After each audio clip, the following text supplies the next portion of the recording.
Bienvenidos. Antes de comenzar con las aterradoras historias que tengo preparadas para ustedes hoy, me gustaría que se suscribiesen al canal y le dieran me gusta al video. También quiero saber desde qué parte del mundo nos están escuchando y a qué hora están viendo este video, así que por favor, déjenlo en los comentarios. Ahora sí, pónganse cómodos y apaguen las luces. Dicho esto, comencemos. Me acuerdo del primer detalle como si lo hubiera subrayado un rotulador negro sobre la memoria. El cepillo de dientes azul. No era mío ni de Lucía. Apareció en el vaso del baño un martes recién llegados del trabajo. Lo tomé con 2 dedos como si quemara. Lucía se rió. Dijo que seguramente lo había dejado uno de sus hermanos cuando nos ayudaron con la mudanza. Lo tiré a la basura, pero me quedé con el sabor amargo de la duda. No éramos una pareja perfecta, pero funcionábamos. Después de 3 años juntos, nos habíamos mudado a ese piso de alquiler en un tercero sin ascensor, con un balcón que daba a un patio interior. Era pequeño, con azulejos viejos y un suelo que crujía por la noche, pero olía a pintura fresca y a proyecto compartido. Organizábamos turnos para cocinar, llevábamos las cuentas en una hoja de cálculo, y los domingos comprábamos flores baratas en el mercado. Parecía suficiente. Luego empezaron los ruidos. Un clic suave al otro lado de la pared, como un interruptor que se enciende y apaga. Lucía decía que eran las tuberías, que el edificio era viejo, pero de madrugada, cuando me levantaba a beber agua, había una corriente fría que me rozaba el cuello, y el clic volvía a repetirse, obediente, corto. Me asomé al balcón más de una vez, buscando algún vecino con insomnio, una luz que justificara ese sonido.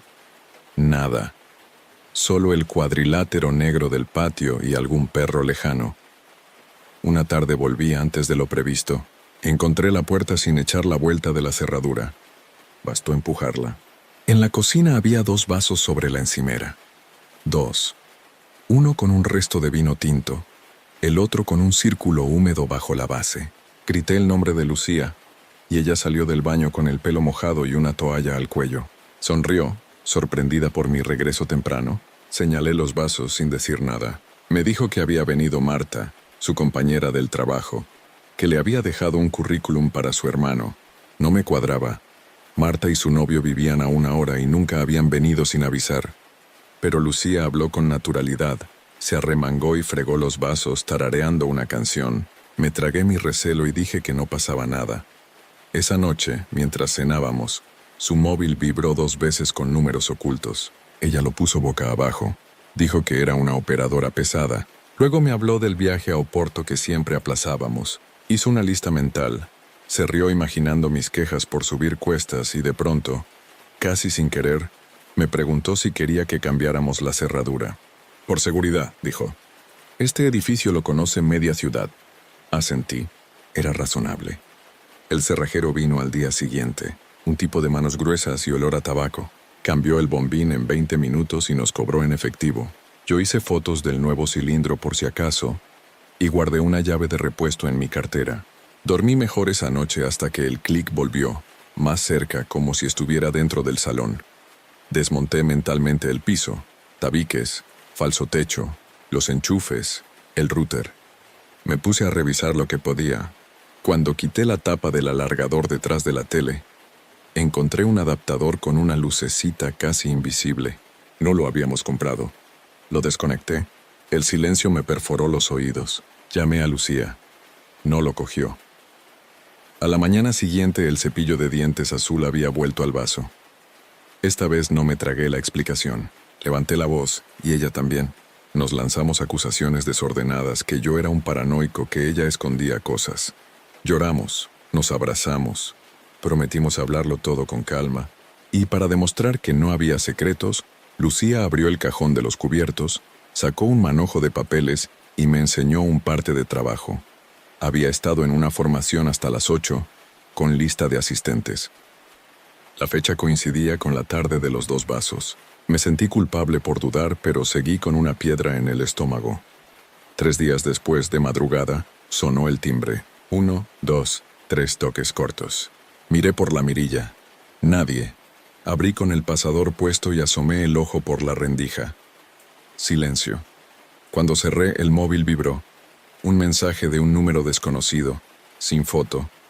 Bonita planta en el balcón. Necesita agua. No teníamos plantas en el balcón, fui corriendo. Alguien había dejado una maceta pequeña, tierra oscura y una etiqueta de plástico clavada que decía Romero. Metí el dedo. Estaba húmeda. En el sustrato casi invisible, había un puntito negro con una ranura. Una microcámara. No pude decir nada. Fui al dormitorio, encendí la luz. Lucía dormía de lado, ajena a todo. Me senté en el borde de la cama con la maceta en las manos y comprendí que el horror no venía de fantasmas ni de sombras. Venía de alguien que nos conocía demasiado bien. No dormí. Pasé el resto de la noche sentado en el sofá, con la maceta frente a mí sobre la mesa, observando ese diminuto ojo negro como si en cualquier momento fuera a parpadear. A las 6 de la mañana la luz empezó a filtrarse por las persianas y con ella llegó la rabia. Desarmé la cámara con un destornillador de precisión que guardaba del ordenador. Dentro había una tarjeta micro SD. La metí en mi portátil y abrí la carpeta. Solo había un archivo. vid sor23.mp4. La imagen temblaba, captada desde nuestro balcón. Se veía el interior del salón, el sofá donde Lucía veía sus series, la mesa donde cenábamos. La grabación era reciente. La fecha del archivo era de 2 noches atrás. En el video se veía claramente a Lucía sola, hablando por teléfono, riendo. Luego se levantaba, se acercaba al ventanal y, esto me heló, saludaba con la mano a alguien fuera de cámara. Se giró un poco y dijo, «No puede enterarse, te lo prometo». Me quedé paralizado. Podía oír mi propia respiración golpeando las paredes del salón. Cerré el archivo. Lo volví a abrir, convencido de que había entendido mal. Pero no. Era su voz, su ropa, nuestra casa. Y alguien más. Alguien al otro lado del patio. A las 7, cuando ella se levantó, fingí estar dormido.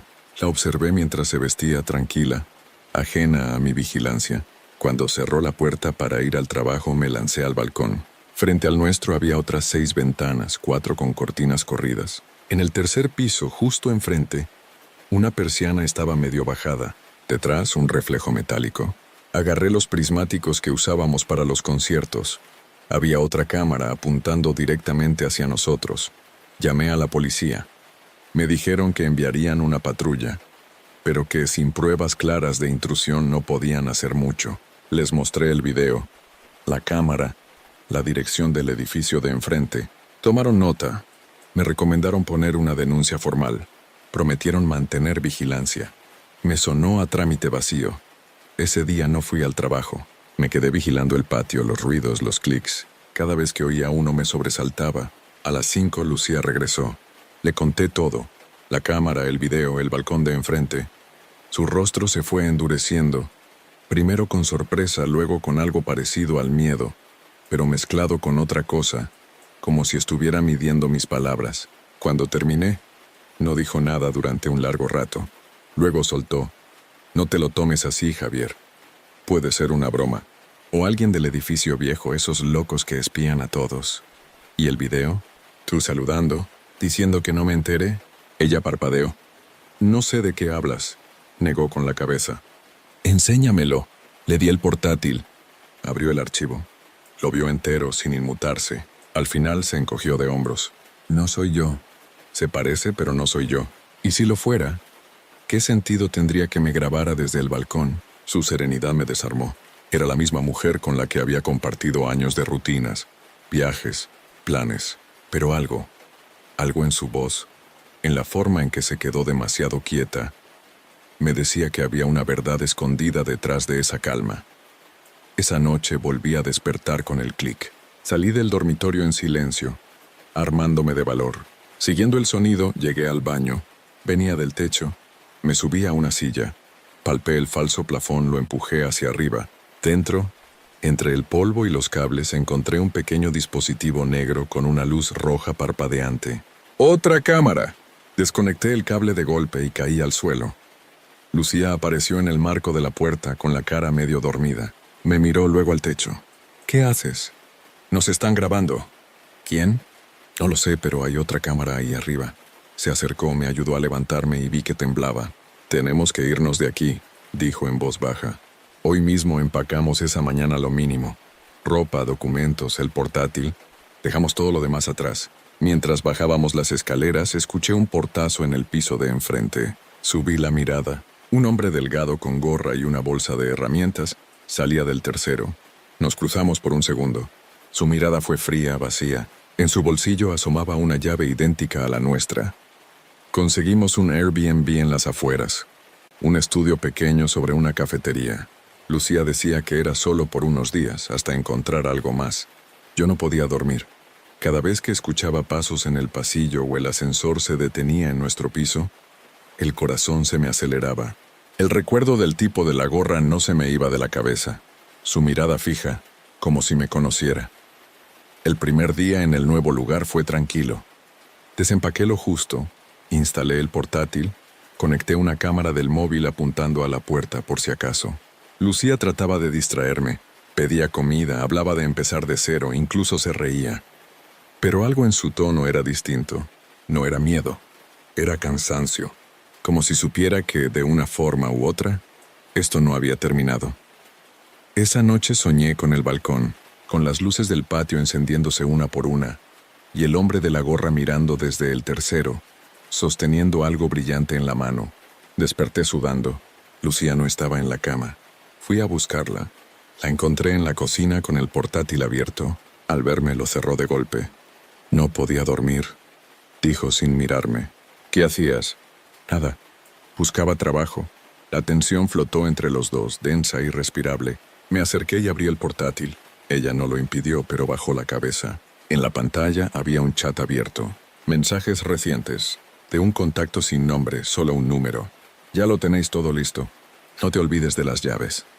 Él sospecha. No importa. Que lo crea. Sentí el suelo moverse. ¿Qué es esto? Pregunté. Lucía me miró con los ojos vidriosos. Javi, no es lo que piensas, pero ya lo era. Empecé a atar cabos, el cepillo, las cámaras, la cerradura cambiada. Me sentí ridículo, como si me hubieran estado escribiendo una historia sin que yo lo supiera. Ella empezó a hablar atropelladamente, que no me asustara, que no me haría daño, que no era como parecía, que solo necesitaba dinero, que había aceptado algo que se había ido de las manos. Me quedé helado. ¿Qué aceptaste? Bajó la voz hasta un susurro. Una aplicación. De vigilancia. Les pagaban por participar en pruebas de seguridad doméstica. Instalar cámaras, simular vulnerabilidades, recopilar reacciones. Todo bajo contrato, decía, solo que no nos avisaron de que tú no sabías nada. ¿Qué? Yo pensé que era inofensivo. Me dijeron que no habría grabaciones reales, que era para un estudio. Pero luego empezaron a pedirme más. Información sobre tus horarios, tus rutinas, tus respuestas. Me pedían que dejara objetos, que provocara pequeñas discusiones. Su voz se quebró, y cuando quise parar ya no pude. Dijeron que si me salía publicarían las grabaciones, que habían grabado cosas íntimas. Sentí una mezcla de horror y asco. ¿Y el tipo del edificio? Pregunté. No sé quién es, pero vino a recoger las tarjetas. Dijo que había terminado la fase. Me levanté. Quise gritar, pero no salió nada. Agarré mi chaqueta y salí del estudio. Caminé sin rumbo hasta que amaneció. Cuando regresé, la puerta estaba entreabierta. Dentro, silencio. La cama revuelta, el portátil desaparecido. Sobre la mesa, una hoja escrita a mano. Lo siento. No puedo seguir con esto. No me busques. Llamé a la policía. Otra vez, les conté todo. Me miraron con esa mezcla de lástima y protocolo que tienen los agentes cuando saben que no habrá respuestas rápidas. Tomaron la denuncia, pidieron el nombre completo de Lucía. Me prometieron revisar las grabaciones de la cafetería. Durante 2 semanas no supe nada, hasta que un correo anónimo llegó a mi bandeja de entrada. Asunto: control terminado. El mensaje era una sola línea. Gracias por participar. Sus datos han sido eliminados. Adjunto: una foto de Lucía sentada en un coche mirando por el retrovisor. Y en el reflejo detrás de ella, yo. Durante meses viví en una especie de limbo. No podía volver al piso. Seguía bajo investigación. Y tampoco soportaba quedarme en el estudio donde Lucía y yo habíamos pasado los últimos días. Cambié de número, cerré mis redes y hasta dejé el trabajo. Me mudé a un pequeño apartamento en las afueras, lejos del centro, sin balcón, sin cámaras. O eso creía. La paranoia se volvió rutina. Revisaba los enchufes, los marcos de las puertas, las rejillas del aire. No encontraba nada, pero eso no calmaba el miedo. Me despertaba en mitad de la noche con la sensación de que alguien me observaba. A veces soñaba con Lucía, con su mirada antes de marcharse, con esa disculpa que parecía dirigida a alguien más, no a mí. Un día, recibí una llamada desconocida. Dudé en contestar, pero la curiosidad pudo más. Una voz masculina distorsionada. ¿Te has recuperado ya, Javier? Mi garganta se cerró. ¿Quién eres? No importa. Solo quería saber si dormiste bien. Colgué con las manos heladas. Apagué el móvil, lo rompí contra la mesa y tiré la SIM. Pero el daño ya estaba hecho. Alguien seguía sabiendo dónde estaba. 2 semanas después, una carta llegó sin remitente. Dentro, una hoja impresa. Protocolo beta completado. Resultados satisfactorios. Sujetos expuestos a estímulos de vigilancia encubierta presentan deterioro emocional en un 86%. Subproyecto. Relaciones íntimas como factor de confianza. Próxima fase. Control de entorno sin contacto directo. Abajo, un número de expediente y una firma borrosa. En la esquina inferior, un sello con el nombre de una empresa que reconocí. Viewcore Technologies, una supuesta startup de seguridad doméstica que había visto en redes meses atrás. Intenté rastrear el nombre. Ya no existía. El sitio web había sido dado de baja y los perfiles sociales estaban vacíos. Era como si nunca hubiera existido. Esa noche, mientras cenaba frente al televisor, noté un parpadeo en la pantalla, un microcorte casi imperceptible, luego una imagen. Medio segundo de Lucía sonriendo. Parpadeé. La emisión siguió con normalidad. Pensé que estaba perdiendo la cabeza, que era mi mente jugándome una mala pasada, pero al revisar la grabación de la cámara del móvil, la que había instalado para vigilarme a mí mismo, vi que no era imaginación. La imagen había estado ahí, Lucía. Mismo rostro, misma sonrisa, pero no llevaba la ropa de siempre. Estaba sentada en una habitación blanca, sin ventanas. Detrás de ella, una mesa con una etiqueta. Control 12, exparejas. Sentí que todo se desmoronaba. Si eso era una grabación, ¿de dónde provenía? ¿Cómo había llegado a mi televisor? Fui a la policía una última vez. Les mostré el video. El agente me miró en silencio, tomó nota y me dijo algo que aún hoy me hiela la sangre. El número de expediente que aparece en esa hoja pertenece a un programa cerrado hace 2 años. Un proyecto piloto de observación humana, financiado por varias empresas privadas. Se canceló después de que uno de los sujetos desapareciera. ¿Desapareciera? Sí, una mujer. Llamada Lucía Ramírez, no recuerdo cómo salí de allí. Solo sé que cuando volví al apartamento, el televisor estaba encendido. En la pantalla, Lucía, más cerca esta vez, mirándome directamente, su voz clara sin interferencias. Ya puedes dejar de buscarme, Javi, no hay cámaras. Tú eres la cámara ahora. El televisor se apagó solo. Desde entonces evito los espejos, no porque tema ver mi reflejo, sino porque a veces, detrás de mí, juro que la veo a ella.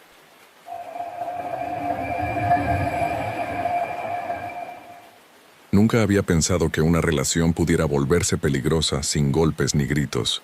Lo aprendí con Carla. Nos conocimos en un curso de fotografía urbana en Bilbao.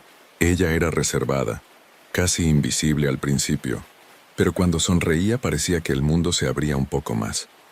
Empezamos a salir poco después, y a los 6 meses ya vivíamos juntos en su piso, un ático con vistas al Nervión. Era ordenada, meticulosa, demasiado. Todo tenía un sitio, una forma, una hora. Me parecía encantador al principio, hasta que empecé a notar los matices. Si movía un vaso, ella lo recolocaba sin decir nada. Si llegaba 10 minutos tarde, ya había preparado la cena sola, en silencio. Una noche, mientras revisaba fotos en su portátil, noté algo extraño. Una carpeta oculta llamada R. Pensé que sería de trabajo, pero la curiosidad me venció. Dentro había cientos de fotos, mías. En la cocina, durmiendo, afeitándome, mirando el móvil. Algunas desde ángulos imposibles, tomadas claramente sin que yo lo supiera. Cerré el portátil. Sentí un frío seco en la espalda. Carla entró justo entonces con una copa de vino en la mano. «¿Qué haces?», preguntó tranquila. «Nada. Estaba mirando tus fotos», sonrió. «Te dije que eras mi mejor modelo». Intenté reírme. Fingí que me halagaba su obsesión, que lo entendía como un juego romántico, pero dentro de mí se encendió una alarma. No solo eran fotos, había vídeos también. Uno de ellos mostraba mi rutina matutina, grabado desde lo alto del armario, con un ángulo perfecto de la cama y el baño. Se escuchaba su respiración al fondo, como si estuviera detrás de la cámara. Esa noche casi no dormí. Me quedé observándola mientras ella dormía a mi lado con el brazo sobre mí, tranquila, ajena. Por primera vez en meses sentí miedo físico. Pensé en irme, pero ¿cómo? Mis cosas estaban en su casa. Mi ropa, mi portátil, mis documentos. Incluso había cerrado mi antiguo piso porque ya no lo necesitábamos. Al día siguiente, fingí que tenía una reunión y salí temprano. Me metí en un bar con Wi-Fi y desde allí busqué una copia de seguridad en la nube.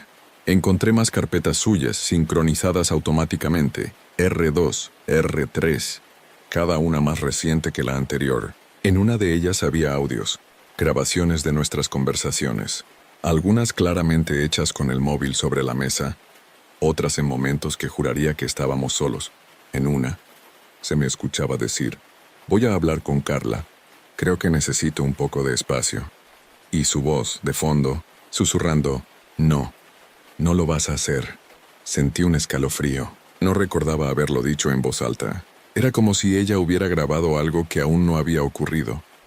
Fui a casa decidido a enfrentarla, pero cuando entré me encontré con la puerta del estudio cerrada con llave. Desde dentro se oía el clic de un obturador. Golpeé. «Carla, abre». «Espera un momento, estoy revelando», respondió con calma. Cuando finalmente abrió, el aire olía a químicos. Había decenas de fotos colgadas con pinzas, balanceándose bajo la luz roja. En todas aparecía yo, pero no eran fotos normales. En cada una mi rostro estaba alterado. En algunas mis ojos estaban cerrados, aunque recordaba haberlos tenido abiertos. En otras mi cuerpo aparecía difuminado, como si me moviera rápido, pero no era así. Y lo más perturbador, en varias fotos detrás de mí, había una figura oscura, sin rostro, parada a escasos metros. «¿Qué es esto?», pregunté sin poder contener el temblor. «Eres tú», dijo, «o lo que la cámara ve de ti». Su voz sonó tan tranquila que me dio más miedo que cualquier grito. «Carla, necesito que borres todo esto. No puedes seguir». Empecé, pero me interrumpió. «No puedo borrarte». Me miró a los ojos. Había una intensidad casi clínica, como si yo fuera un experimento. «¿Sabes lo que es el registro total?», preguntó. Negué. «Es cuando conviertes a alguien en imagen permanente. No importa si se va. La cámara lo conserva. Lo que siente, lo que hace. Todo. Tú ya estás en mis archivos, cariño. Ya no puedes desaparecer». Intenté reír, fingir que estaba loca, pero esa noche, cuando fui al baño, noté que el espejo no reflejaba mi rostro del todo. Era como si mi cara estuviera ligeramente fuera de foco. Me asusté tanto que rompí el espejo con el puño. A la mañana siguiente, ella no estaba. Solo una nota sobre la mesa, revelando el resto. No toques la cámara, pero no pude evitarlo. Entré en el estudio donde una vieja cámara Polaroid descansaba sobre el trípode. El visor aún estaba caliente, como si acabara de usarse. Dentro, una foto recién revelada. Yo, dormido en la cama, con una sombra enorme de pie junto a mí. En la esquina inferior, con su letra perfecta, una fecha: mañana. No recuerdo haber gritado, pero los vecinos sí. 2 horas después golpeaban mi puerta preguntando si todo iba bien. Fingí una caída, un mareo, cualquier excusa. En cuanto se fueron, empaqué lo esencial y salí del piso sin mirar atrás. La cámara Polaroid la dejé allí, sobre la mesa, apuntando hacia la puerta, como si aún me vigilara. Dormí en un hostal barato, con las luces encendidas. Cada sonido del pasillo me hacía sobresaltarme. No podía borrar de mi cabeza esa foto con la fecha mañana. ¿Cómo podía existir una imagen de algo que todavía no había pasado? Intenté racionalizarlo. Una broma, un montaje, una manera de manipularme. Pero en el fondo sabía que Carla no hacía bromas. Todo en ella era precisión, método. Al amanecer decidí regresar al piso para recuperar mis cosas y marcharme definitivamente de Bilbao. Cuando llegué, la puerta estaba entreabierta. Dentro, el aire estaba pesado, denso, y olía a químicos y humedad. Entré despacio. No había nadie. Las fotos del estudio seguían colgadas, pero ahora eran diferentes. Todas estaban vacías. Los marcos de las imágenes mostraban habitaciones, calles, la cocina, pero sin mí. Era como si alguien me hubiera borrado de todas ellas. El único retrato en el que aparecía una figura era uno nuevo, en el centro de la cuerda. No era Carla, tampoco yo. Era un hombre desconocido, borroso, con una cámara colgada al cuello. Un ruido detrás de mí me hizo girar. En la puerta del estudio, Carla. Su pelo estaba húmedo, los ojos rojos, la voz cansada. Sabía que volverías. Siempre vuelves a donde te retrataron. ¿Qué hiciste con las fotos? Pregunté. No las borré, solo te liberé de ellas. Dio un paso hacia mí. En su mano llevaba una Polaroid nueva, aún humeante por el revelado. Me la mostró. Era yo, tal como estaba en ese instante, con la misma expresión de miedo, con ella de fondo. ¿Cómo? Te dije que la cámara te conserva. No necesitas estar para seguir existiendo. Intenté arrebatársela, pero fue más rápida. Guardó la foto en el bolsillo y dijo algo que me heló. Ahora no harás falta en carne y hueso. Corrí. Bajé las escaleras, sin mirar atrás. En la calle, tomé un taxi y me fui a la estación. Compré el primer billete disponible, Madrid.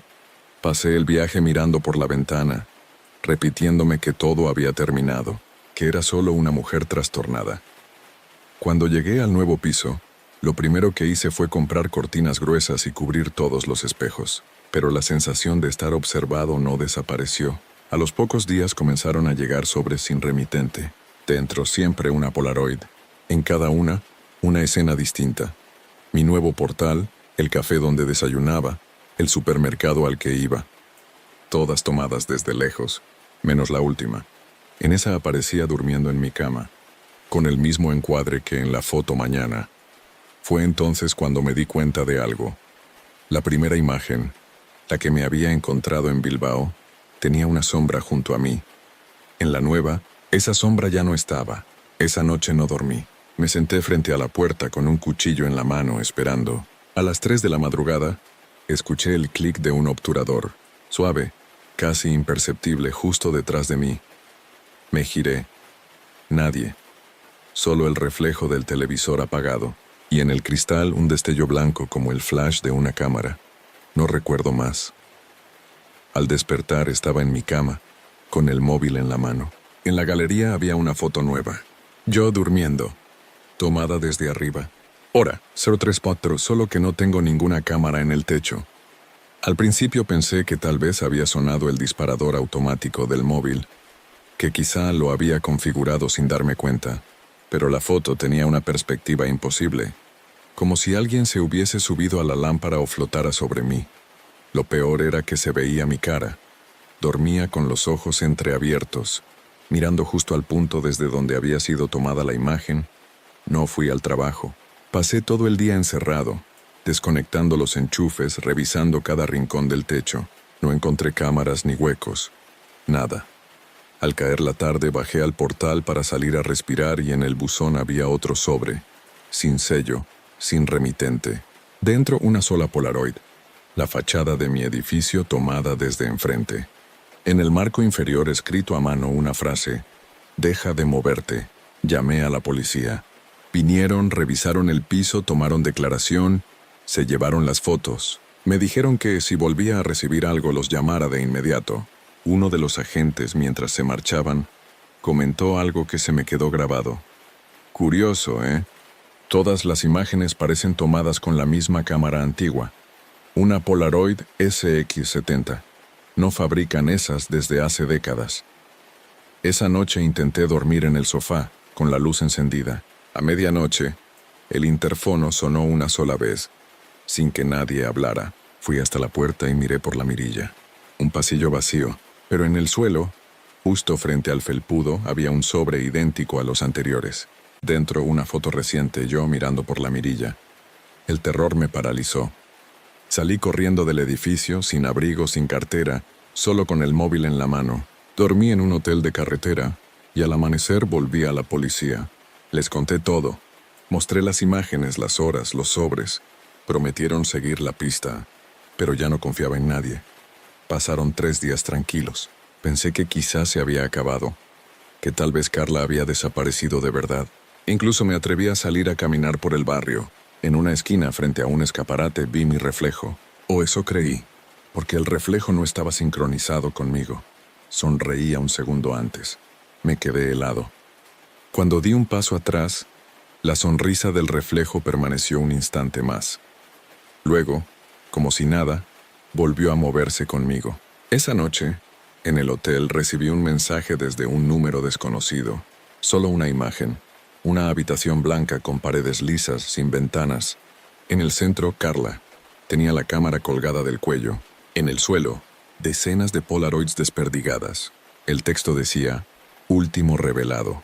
Horas después, mientras empaquetaba mis cosas para irme del país, el móvil volvió a vibrar. Era otra foto, esta vez de mí, en ese preciso momento de pie junto a la maleta. La envié a la policía, desesperado. Me respondieron al día siguiente.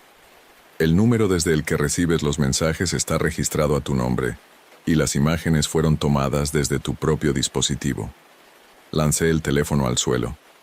Lo aplasté con el tacón hasta que se partió en dos, pero la pantalla, antes de apagarse del todo, mostró una última notificación emergente. Nueva foto guardada. DSC 001.pg. Ubicación.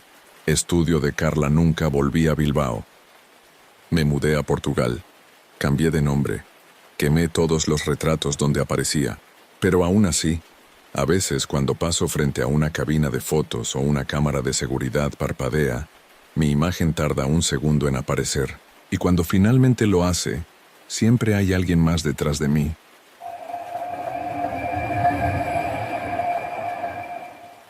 El primer síntoma fue el olor. Un perfume masculino, caro, persistente, flotando en el coche que compartíamos mi novia y yo. Sofía decía que era el ambientador nuevo, pero no era cierto. Lo reconocí después. Era el mismo aroma que llevaba su jefe. Nos conocimos en la universidad 7 años atrás.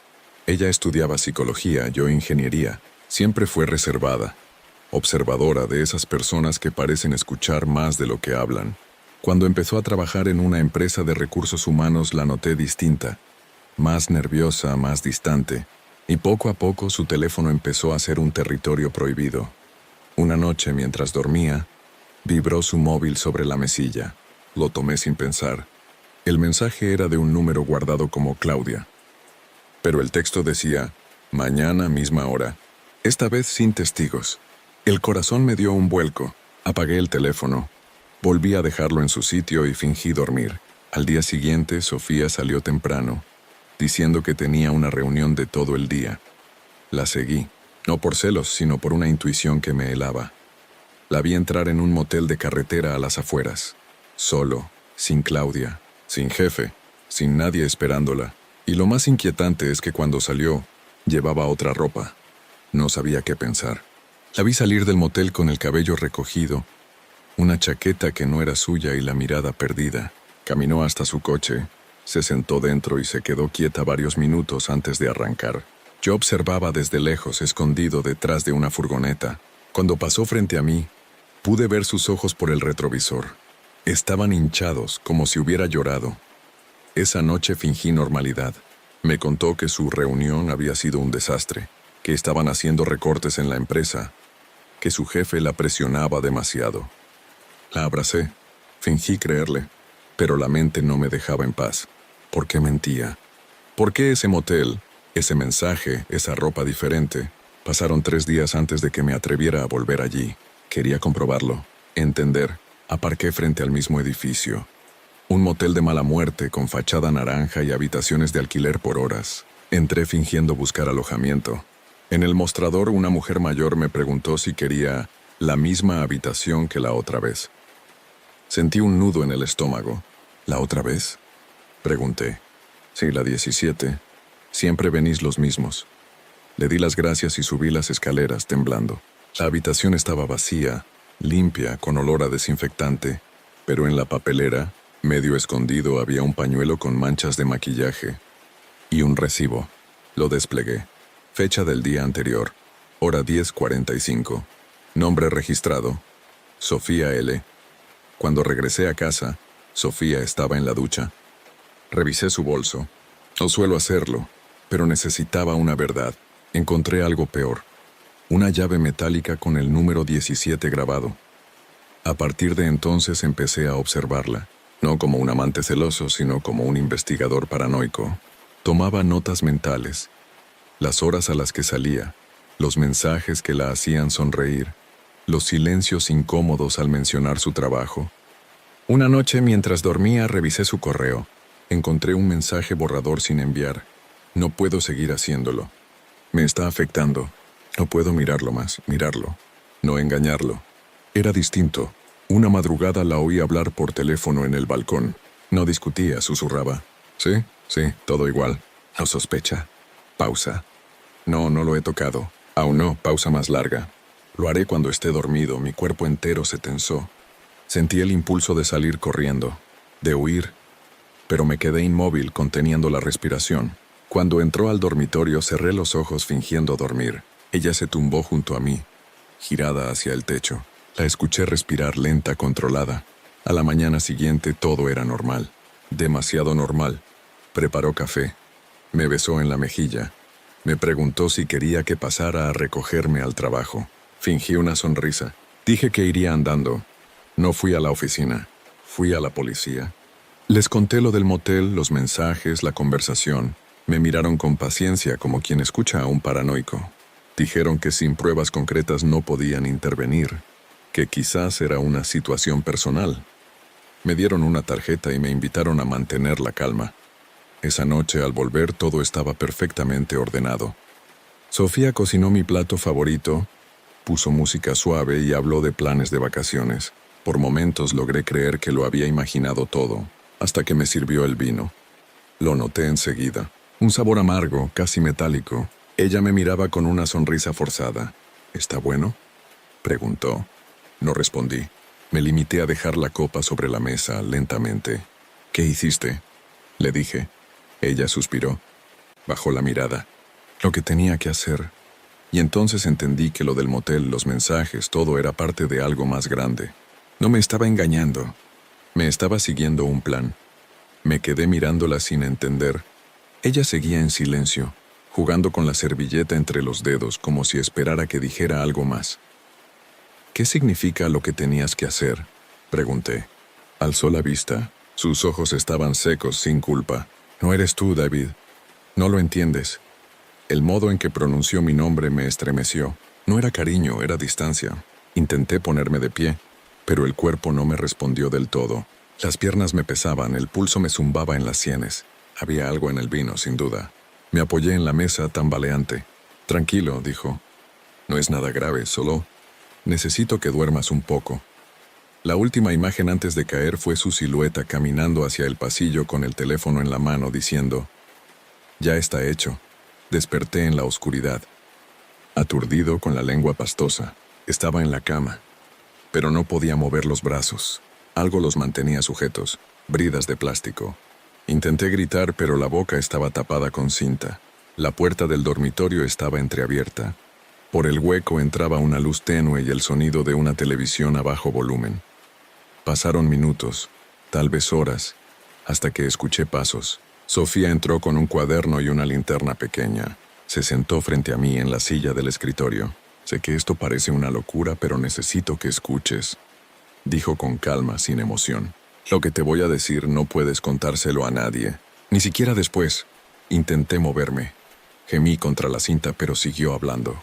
No estoy sola. Es un programa, David. Un grupo de observación. Nos asignan parejas para estudiar la reacción ante la sospecha, la traición, el miedo. Crean contextos, estímulos. Todo está controlado. La miré sin comprender. El motel, los mensajes, todo era parte de eso. Continuó. Querían ver hasta dónde llegarías. Si podrías detectar el cambio de conducta.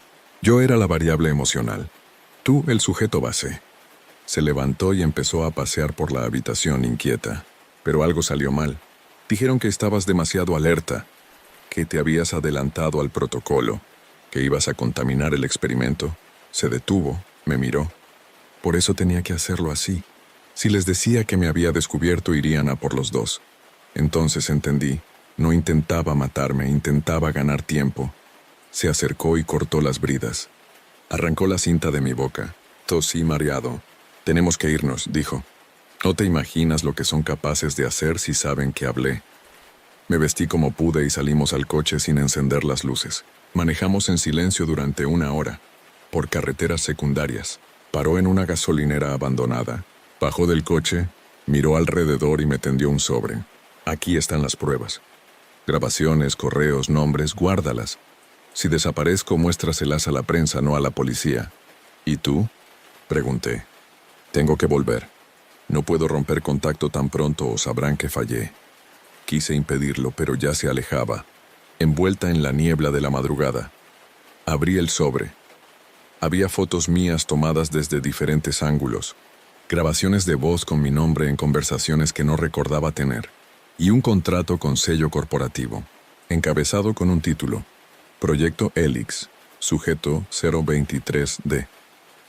Cuando levanté la vista, el coche de Sofía ya no estaba. Regresé a la carretera, temblando, sin saber a dónde ir. En el asiento del copiloto, el móvil que ella había dejado encendido vibró. En la pantalla un mensaje nuevo. Fase completada. Retiro autorizado. Proceder con el reemplazo del sujeto. Y debajo, una foto tomada segundos antes, desde el asiento trasero. Yo mirando el teléfono. Esa noche conduje sin rumbo, con el sobre en el asiento del copiloto. No podía ir a la policía. Sofía había tenido razón. Todo era demasiado grande, demasiado controlado. Sentía que cada farola, cada cámara de seguridad, cada coche detrás del mío podía estar observándome. Llegué a una gasolinera en mitad de la autopista y me encerré en el baño para revisar el contenido del sobre. Las grabaciones eran aterradoras. Voces sin rostro que hablaban de ajustes emocionales, límites de percepción y sujetos desechables. En una de ellas, la voz de Sofía rota. No puedo seguir mintiéndole. Está empezando a notar que lo observo. Y otra voz masculina, fría. Por eso se llama observación, Sofía, no empatía. Cada archivo confirmaba que mi vida había sido una prueba, una manipulación. Ellos habían creado cada sospecha, cada conflicto, hasta mis propios pensamientos. Cuando salí del baño, noté algo que me heló la sangre. El coche ya no estaba. Ni el mío ni el sobre. Solo quedaba en el suelo un pequeño dispositivo negro con una luz roja parpadeante. Lo recogí. Era un micrófono. Alguien me había seguido. Pasé los días siguientes escondido en hostales baratos, pagando en efectivo, sin usar mi nombre. Intenté contactar con Sofía. Su número estaba desconectado. La busqué por redes, desaparecida. Ninguna noticia de su empresa ni del supuesto proyecto Helix. Cada intento de rastreo terminaba con mensajes de error o pantallas en blanco. Un mes después recibí un correo sin asunto. Contenía una única dirección. Una nave industrial a las afueras de Burgos. Sin remitente, sin texto. Sabía que era una trampa, pero necesitaba respuestas. Fui de noche. La nave estaba abandonada, con los cristales rotos y el suelo cubierto de polvo. Avancé con una linterna hasta una sala grande donde, en el centro, había una silla y un monitor encendido. En la pantalla apareció Sofía. Llevaba la misma ropa de la última vez que la vi. David, si estás viendo esto, ya no puedo ayudarte. Su voz temblaba. Intenté detenerlos, pero no existen ellos. Todo esto es distinto. No nos observaban a nosotros. Éramos nosotros los que grabábamos, solo que no lo sabíamos. La imagen se distorsionó. Un zumbido llenó la sala. En la pantalla aparecieron imágenes mías, conduciendo, durmiendo, leyendo, grabadas desde ángulos imposibles. En cada una figura oscura al fondo. Y entonces, desde los altavoces, una voz grave. Gracias por tu colaboración, sujeto 023D. El ciclo de observación ha concluido. El monitor se apagó. La luz de la nave también. Quedé a oscuras. Escuché pasos detrás de mí. Pero cuando giré la linterna no había nadie, solo un espejo grande apoyado contra la pared. Me acerqué. Lo que vi no tenía sentido. Mi reflejo no se movía igual que yo. Parpadeaba un segundo después. Luego sonrió. Salí corriendo y no paré hasta ver luces de un pueblo a lo lejos. Cuando me atreví a mirar el móvil estaba encendido, aunque juraría haberlo dejado apagado. En la pantalla, una grabación nueva. Yo, frente a un espejo, repitiendo mis movimientos de aquella noche. Solo que no había nadie filmando. El video terminaba con un mensaje superpuesto. Observación 023 de archivada. Sujeto reemplazado con éxito. Y desde entonces, cada vez que paso frente a un escaparate hay algo que no encaja.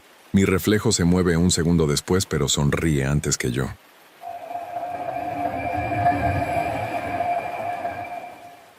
Nunca pensé que la rutina pudiera volverse una trampa. Vivir con mi novio Sergio era, al principio, una historia tranquila. Un piso pequeño en Valencia, trabajos estables, cenas los viernes, series por la noche, todo predecible. Hasta que empezaron las ausencias. Sergio comenzó a desaparecer algunas noches. Decía que tenía guardias extra en el hospital. Era enfermero. Pero algo no cuadraba. Sus turnos se alargaban más de lo normal y volvía con la ropa impecable, sin ojeras, sin ese cansancio que dejan 12 horas de urgencias. Una madrugada me despertó el sonido de la ducha. Eran las 3. Fui al baño y lo encontré de pie bajo el agua fría, con la mirada fija en el desagüe. No se sobresaltó al verme, solo murmuró. Tenía que limpiarme, le pregunté de qué. No respondió. Cerró el grifo, se secó sin mirarme y se fue directo a la habitación. Al día siguiente, mientras él dormía, revisé su mochila del hospital. No había uniforme ni credencial, solo una pequeña caja metálica con una etiqueta. Packing 47, no abrir. La abrí igual.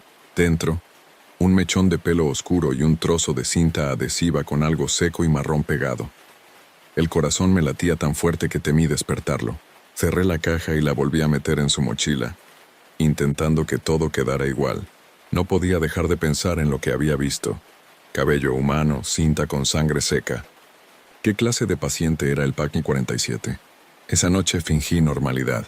Sergio se comportaba como siempre. Hablaba de su trabajo, de la falta de personal, de un compañero nuevo que no aguantaba la presión. Pero cada vez que sonreía, había algo en su mirada que me ponía la piel de gallina.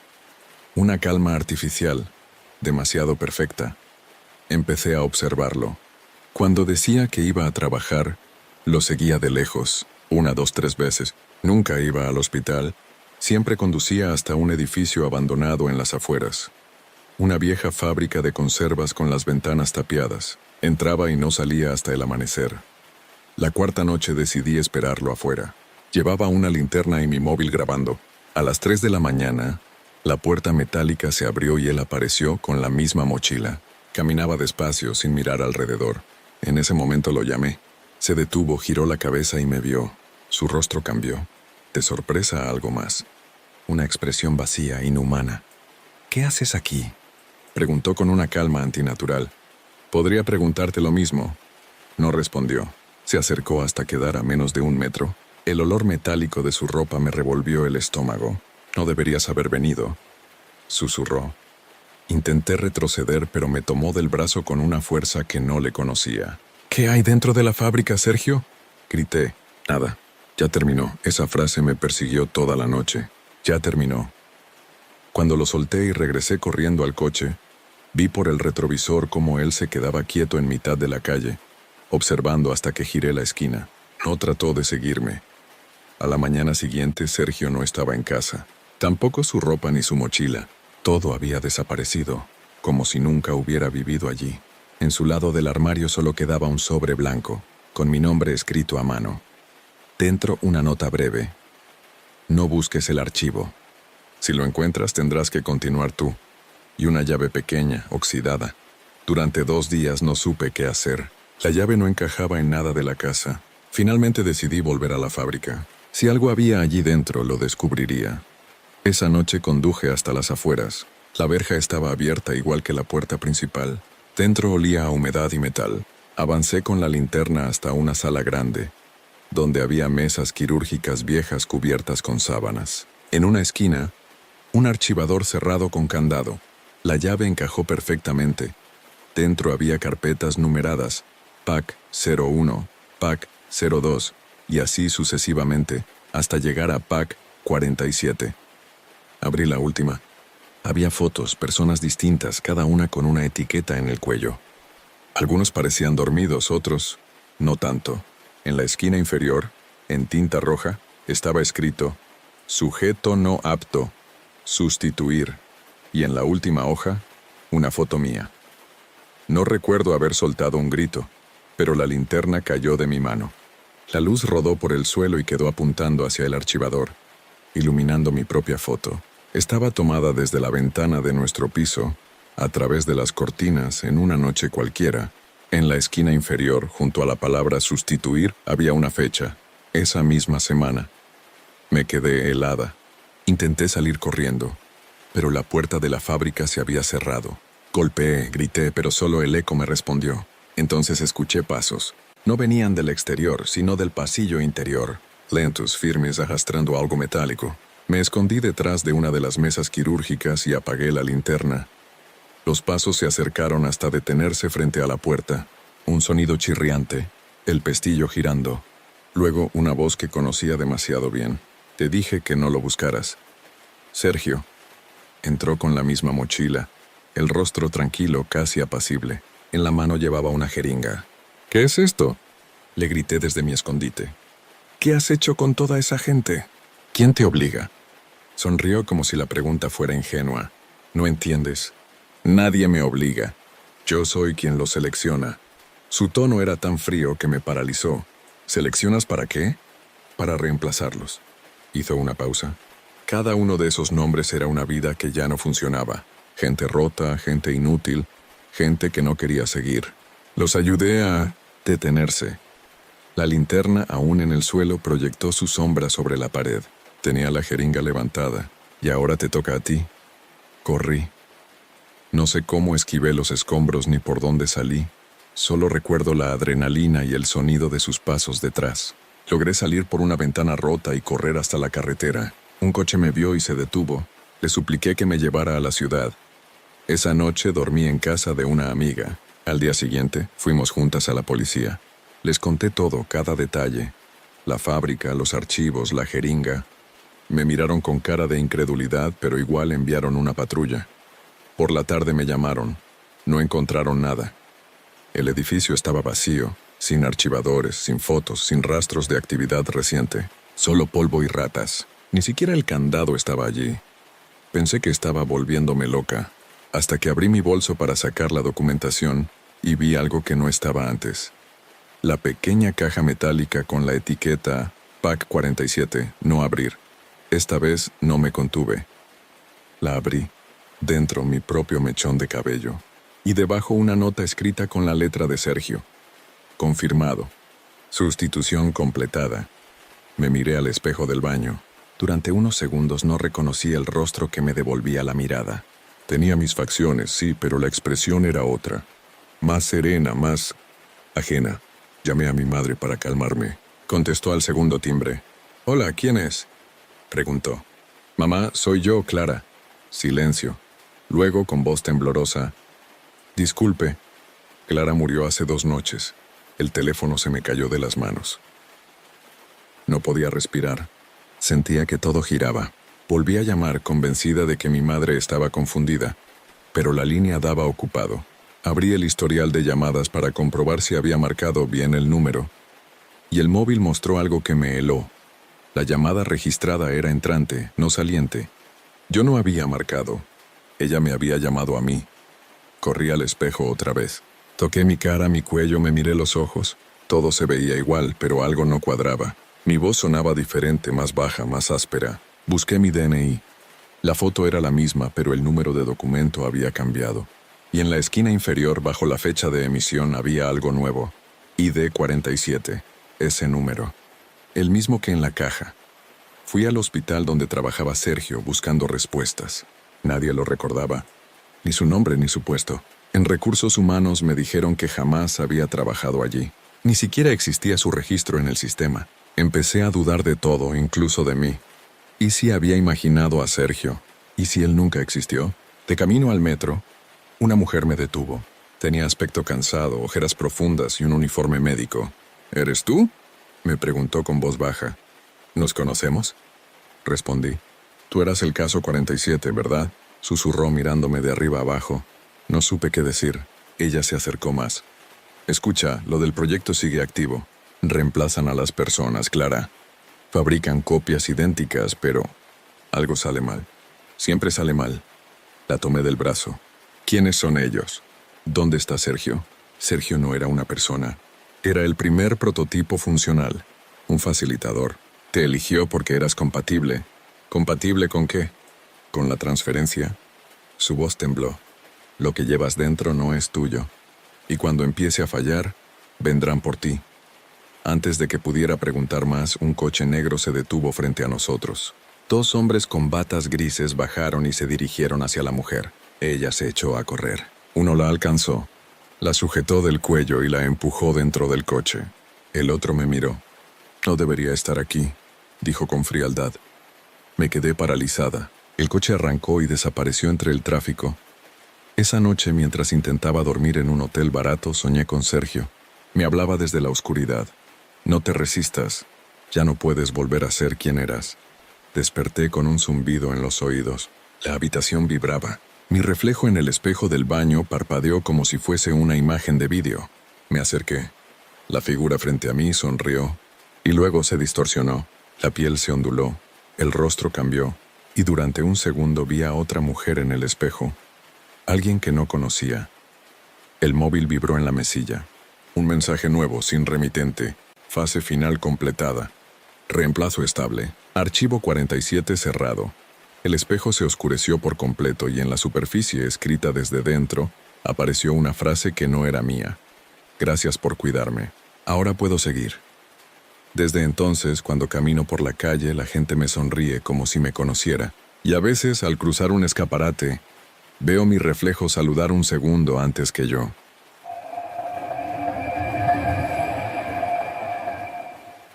No sé en qué momento mi relación con Paula dejó de ser amor y empezó a parecer un interrogatorio. Todo lo quería saber. ¿A qué hora salía? ¿Con quién comía? ¿Por qué tardaba 5 minutos más en volver del trabajo? Yo lo interpretaba como preocupación, hasta que un día llegué a casa y encontré mi portátil encendido, con una ventana de conversación abierta. El mensaje era de un contacto sin nombre. Todo grabado. No ha hablado con nadie más. Envié una respuesta haciéndome pasar por quien fuera que usaba mi cuenta. El interlocutor contestó en segundos. Perfecto. La sesión de hoy será más corta.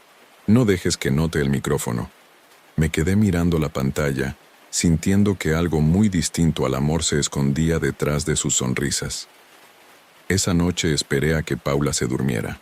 Tenía el sueño ligero, así que esperé casi 1 hora, hasta que su respiración se volvió profunda y regular. Fui al salón y revisé el portátil a fondo.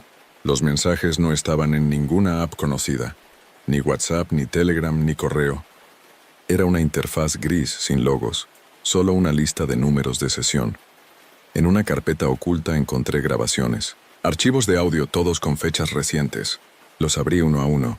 Eran nuestras conversaciones diarias, discusiones, cenas, incluso momentos íntimos. En uno de ellos, se escuchaba mi voz preguntando por qué había cambiado la cerradura de casa, y la suya, bajita, diciendo, «Todo debe registrarse. Es la condición». No entendía nada. Revisé el portátil completo, y detrás del fondo de escritorio un programa en ejecución, observador.exe. Intenté cerrarlo, pero me pedía una contraseña. Lo desconecté de internet, quité el cable y aún así la pantalla parpadeó. El cursor se movió solo. Escribió una línea. «No interrumpas la sesión». Tiré del cable de corriente. La pantalla se apagó. El silencio me golpeó en el pecho. A la mañana siguiente, Paula actuó como si nada. Me sirvió café. Me preguntó por el trabajo. Fingí normalidad, pero su mirada era diferente. Analítica. Como si esperara que dijera algo específico. «¿Dormiste bien?», preguntó. «Sí, ¿seguro?». Parecías inquieto. Ese parecías me sonó a monitoreo, no a observación casual. Decidí probar algo. Soñé que alguien nos grababa mientras dormíamos. Dije, estudiando su reacción. Paula no se sorprendió. Sonrió levemente. «Eso sería terrible, ¿no?», respondió, y cambió de tema. Esa tarde volví a casa antes que ella. Revisé cada rincón. No tardé en encontrarlo. Un pequeño dispositivo negro detrás del reloj de pared, con un piloto verde parpadeante. Una cámara. La desconecté. Luego encontré otra, dentro de una planta, y otra más dentro del router. Guardé todo en una caja y esperé a que volviera. Cuando entró, le mostré los dispositivos. No se alteró. ¿Sabes lo que son?, pregunté. Claro. Su voz era firme. Son para nuestra seguridad. ¿Nuestra seguridad o la tuya? De ambos. Ellos necesitan ver cómo reaccionas. Me quedé sin palabras. ¿Ellos quiénes? Los que analizan el vínculo. Nos eligieron por estabilidad emocional. Sonrió con ternura, como si habláramos de un proyecto bonito. Intenté salir, pero bloqueó la puerta. Tranquilo, dijo. Si sales, el informe se altera. La empujé y logré escapar. Bajé las escaleras, salí a la calle, corrí sin mirar atrás. Me refugié en casa de un amigo, Rubén, a quien le conté todo. Me creyó a medias, pero insistió en revisar los dispositivos. Estos no son equipos comerciales, dijo. Tienen módulos de transmisión cerrados como los militares. Esa noche dormí en el sofá de Rubén. Me sentía a salvo, hasta que a las 3 de la madrugada mi móvil vibró. Un mensaje de número desconocido. Deja de alterar el entorno. Vuelve al punto base. Tu pareja no puede sostener la sesión sola. Desperté a Rubén, pero el mensaje había desaparecido. A la mañana siguiente, él no estaba. En su lugar, sobre la mesa, había una nota escrita con bolígrafo azul. Sesión restablecida. Control de entorno validado. Y junto a la nota, mi móvil, grabando. El teléfono seguía grabando. La cámara encendida, apuntando directamente hacia mí. Lo apagué de golpe, el corazón latiéndome en los oídos. No había rastro de Rubén. Su coche seguía afuera, sus zapatos junto a la puerta. El café que habíamos dejado preparado todavía humeante. No se había ido por voluntad propia. Busqué cámaras o micrófonos, pero la casa parecía limpia. Revisé el historial de llamadas del móvil. El último registro era mío, de madrugada llamando a Paula. No lo recordaba. La llamada había durado 17 minutos. Salí de allí con lo puesto. No sabía a dónde ir, pero necesitaba entender qué estaba pasando. Caminé hasta un locutorio. Compré una tarjeta prepago y me conecté desde otro ordenador para rastrear observador.exe. No había resultados, pero al buscar la frase «Tu pareja no puede sostener la sesión sola», apareció algo. Un foro cerrado, con apenas 4 mensajes. El primero decía: Proyecto Nexo. Parejas monitoreadas para medir control emocional. Si tu pareja empieza a comportarse como si todo fuera un experimento, no la contradigas. El segundo mensaje era peor. Si intentas salir del vínculo, desaparecen los terceros. Es parte del protocolo. El tercero llevaba mi nombre. David, deja de buscar. Ya estás en el informe. Me aparté del teclado con un escalofrío. No sabía quién había escrito eso ni cómo sabían mi nombre. Apagué todo y corrí a la estación de autobuses. Compré un billete sin destino, solo quería irme. Mientras esperaba en la terminal, un hombre se sentó a mi lado. No lo conocía. Tenía el pelo canoso y un tono de voz sereno. No sirve de nada huir, dijo sin mirarme. Ya estamos dentro. ¿Qué? El Nexo. Todos pensamos que era vigilancia doméstica, un estudio, pero en realidad hizo una pausa. Ellos lo usan para reemplazar comportamientos. Eligen a uno de la pareja y lo reprograman para mantener el equilibrio. ¿Paula? Susurré. Asintió. Si ella fue la primera, tú eres la copia. Me quedé mudo. Mira tus manos, añadió. Lo hice. Tenía una pequeña marca circular en la muñeca. Una cicatriz reciente que no recordaba haber tenido. Me levanté de golpe. Cuando miré alrededor, el hombre ya no estaba. Ni siquiera lo había visto marcharse. El altavoz anunció la salida del autobús. Subí sin pensar. Me senté al fondo respirando agitado.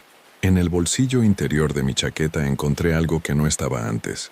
Un pequeño pendrive negro con una etiqueta que decía «Sesión final». Lo conecté al portátil del asiento de al lado. Un solo archivo. Video thruso1.mov. Le di play. La imagen mostraba a Paula y a mí sentados en nuestra sala, hablando, riendo. Solo que no recordaba ese momento. Ella miraba a cámara y decía, sujeto 12 listo para integración. Proceso en curso. Yo en el video asentía. Luego ambos nos girábamos hacia la lente y pronunciábamos al mismo tiempo, observador activo. Cerré el portátil, temblando. El autobús siguió avanzando. Afuera la carretera era un túnel interminable. De repente el conductor habló por el intercomunicador. Pasajero de la 127, favor de permanecer quieto. Estamos terminando la sesión. Miré mi boleto. A 127. El corazón se me paralizó. Nadie más en el autobús pareció reaccionar, como si aquel mensaje no hubiera sonado. Miré a mi alrededor. Todos los pasajeros estaban inmóviles, cabeceando en silencio. No respiraban, no pestañeaban. Era como si el tiempo se hubiera detenido. El conductor seguía con la vista fija en la carretera, aunque el vehículo no se movía. La pantalla del tablero mostraba una línea verde. Sincronización 94%. Me levanté con cautela. Las piernas me temblaban. Toqué el hombro del pasajero de enfrente. Su piel estaba fría, demasiado fría. Le miré la muñeca, la misma marca circular que yo tenía. Intenté abrir la puerta, pero no cedía. Golpeé los cristales, grité. Pero mi voz sonaba amortiguada, como si el aire estuviera denso, espeso. Saqué el pendrive del bolsillo y lo lancé al suelo con rabia. Se partió en dos, y del plástico roto cayó una pequeña tarjeta metálica con un código grabado. OBS 12D. El mismo número que había visto en los archivos. Entonces la radio del autobús se encendió sola. Una voz femenina, clara, sin emoción. El sujeto ha detectado la estructura del entorno. Activar fase de reinicio. Un pitido agudo me atravesó la cabeza. La luz del autobús parpadeó. Cerré los ojos. Cuando los abrí estaba en otro lugar. Reconocí el salón, mi salón. La misma mesa, el mismo sofá. Paula frente a mí, sonriendo. ¿Otra pesadilla?, preguntó. Me toqué la muñeca. La marca ya no estaba. ¿Qué día es hoy?, dije. Martes. Siempre es martes. Miré alrededor. Todo parecía normal, pero algo no encajaba. El reloj marcaba las 19:00 y el segundero no se movía.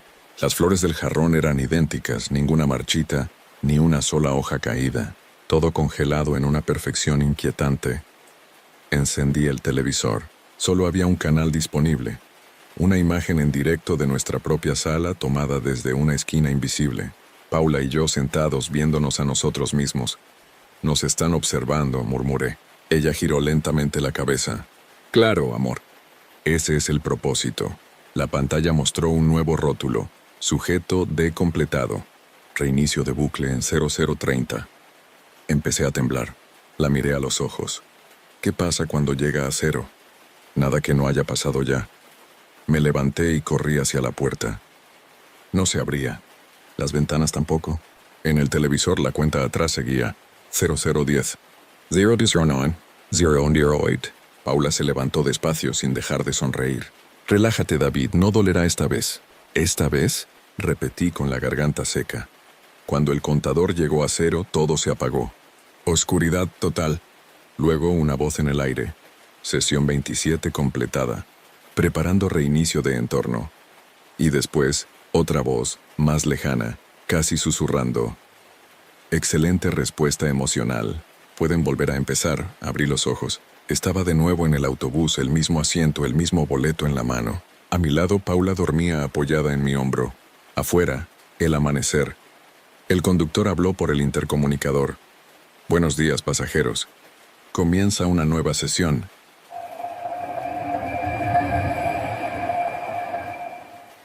La primera vez que pensé que algo no iba bien con Tomás fue cuando empezó a hablar dormido. Al principio eran murmullos, frases sueltas, números, palabras sin sentido. Pero con los días se hicieron más claros. Decía nombres de personas que no conocía, lugares donde nunca habíamos estado. Vivíamos juntos hacía 2 años, en una casa alquilada en las afueras de Burgos. Era un lugar tranquilo, casi demasiado. Cada noche a las 3 en punto Tomás comenzaba a hablar. No gritaba ni se agitaba, simplemente recitaba. Parecía leer una lista interminable. Una madrugada lo grabé con el móvil. Al reproducir el audio noté algo imposible. Entre susurros decía direcciones reales. Una de ellas era la nuestra. y después la mía. El sonido de mi nombre en esa grabación me dejó helada. Lo repetía una y otra vez, con la misma entonación neutra que usaría un operador de centralita. Clara 07, Clara 07, protocolo activo. Lo apagué convencida de que era un error, una coincidencia, cualquier cosa menos lo que parecía. Al día siguiente, fingí que no había pasado nada. Tomás desayunó conmigo sonriendo hablando del trabajo, pero mientras lo escuchaba, noté que su tono era idéntico al de la grabación.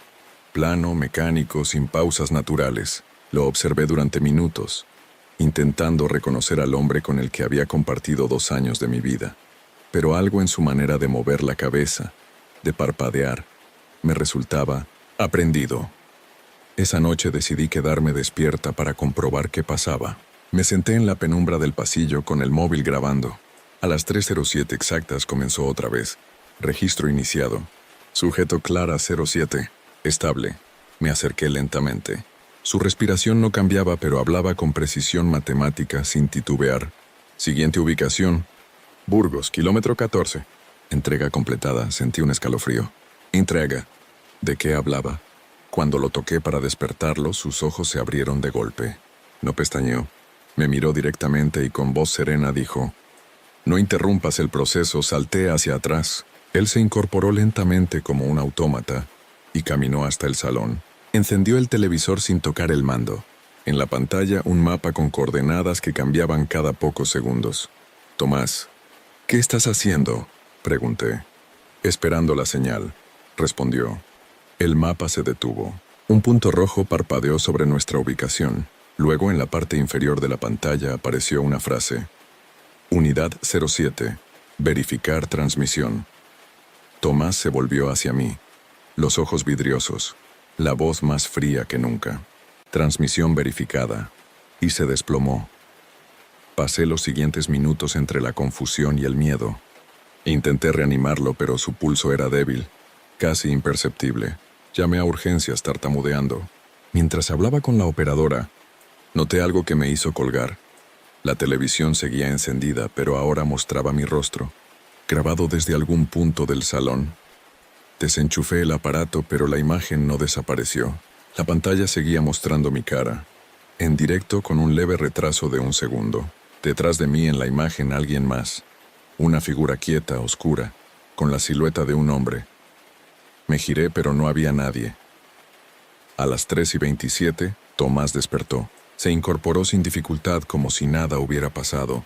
«¿Qué haces despierta?», preguntó con una sonrisa suave. «¿Te desmayaste?», dije. «Iba a llamar a una ambulancia». «Ah, eso. No te preocupes, era parte del ajuste». «¿Qué ajuste?», le grité. «Clara 07 no debe alterar los ciclos», contestó mirándome con esa calma insoportable. «¿Por qué me llamas así?», pregunté temblando. Sonrió. «Porque ese es tu número. No dormí esa noche, ni la siguiente. Cuando él se fue a trabajar, revisé su móvil. Tenía un único contacto guardado bajo el nombre de Base. El historial de llamadas mostraba registros cada madrugada a las 03:00 exactas, todos de menos de 30 segundos. Llamé desde otro teléfono. Una voz metálica respondió. «Unidad 07 confirmada. Transmisión activa. Preparar siguiente enlace». Colgué de inmediato, pero ya era tarde. En el televisor apagado se reflejó mi cara, moviéndose 1 segundo antes que yo. Después de eso, todo cambió. No podía concentrarme, no comía, no dormía. Cada noche, el reloj marcaba las 3:07 y yo me quedaba inmóvil, esperando escuchar su voz, esa cadencia metálica que se me había grabado en los huesos. Pero Tomás ya no hablaba dormido, dormía profundamente, como si nada hubiera pasado mientras yo contaba los segundos hasta el amanecer. Empecé a notar detalles extraños. Las luces de la casa se encendían solas. El microondas marcaba la hora equivocada cada madrugada. El router parpadeaba sin conexión a internet, pero lo peor era el sonido. Un leve zumbido que venía de las paredes, como si hubiera cables dentro de ellas. Una tarde, mientras él estaba en el trabajo, decidí arrancar el televisor de la pared. Detrás había un pequeño panel metálico, sujeto con tornillos nuevos. Lo abrí con un cuchillo. Dentro un dispositivo del tamaño de un teléfono con una etiqueta grabada. Unidad 07, enlace activo. Lo desconecté. De inmediato el zumbido cesó. Por primera vez en semanas la casa quedó en silencio absoluto. Me senté en el suelo temblando. Había querido respuestas y las tenía. Algo o alguien nos estaba vigilando. A las 3:07 de esa noche, el silencio se rompió. No por su voz, sino por el sonido de pasos en el pasillo. Pasos lentos, seguros. La puerta del dormitorio se abrió. Tomás estaba de pie mirándome. «¿Qué hiciste con el enlace?», preguntó sin moverse. «Lo desconecté». «No debías hacerlo». «¿Qué es todo esto, Tomás?», le grité. «¿Por qué me llamas Unidad 07? ¿Por qué sabes esas direcciones?». Él se acercó. Pude ver el brillo extraño en sus ojos como si reflejaran una luz que no existía. «Porque tú también lo eras», dijo, y su voz tembló por primera vez. «Pero algo salió mal en tu ciclo». «¿Qué ciclo?». «El reemplazo». Retrocedí hasta chocar contra la pared. Él extendió la mano casi con compasión. «No tenía que contártelo. Iban a reiniciarte, pero te adelantaste». Le lancé lo primero que tuve a mano, el jarrón de la mesa. Se rompió en 1000 pedazos y corrí hacia la puerta. Él no me siguió. Solo lo oí decir en voz baja. «Unidad 07, transmisión final iniciada».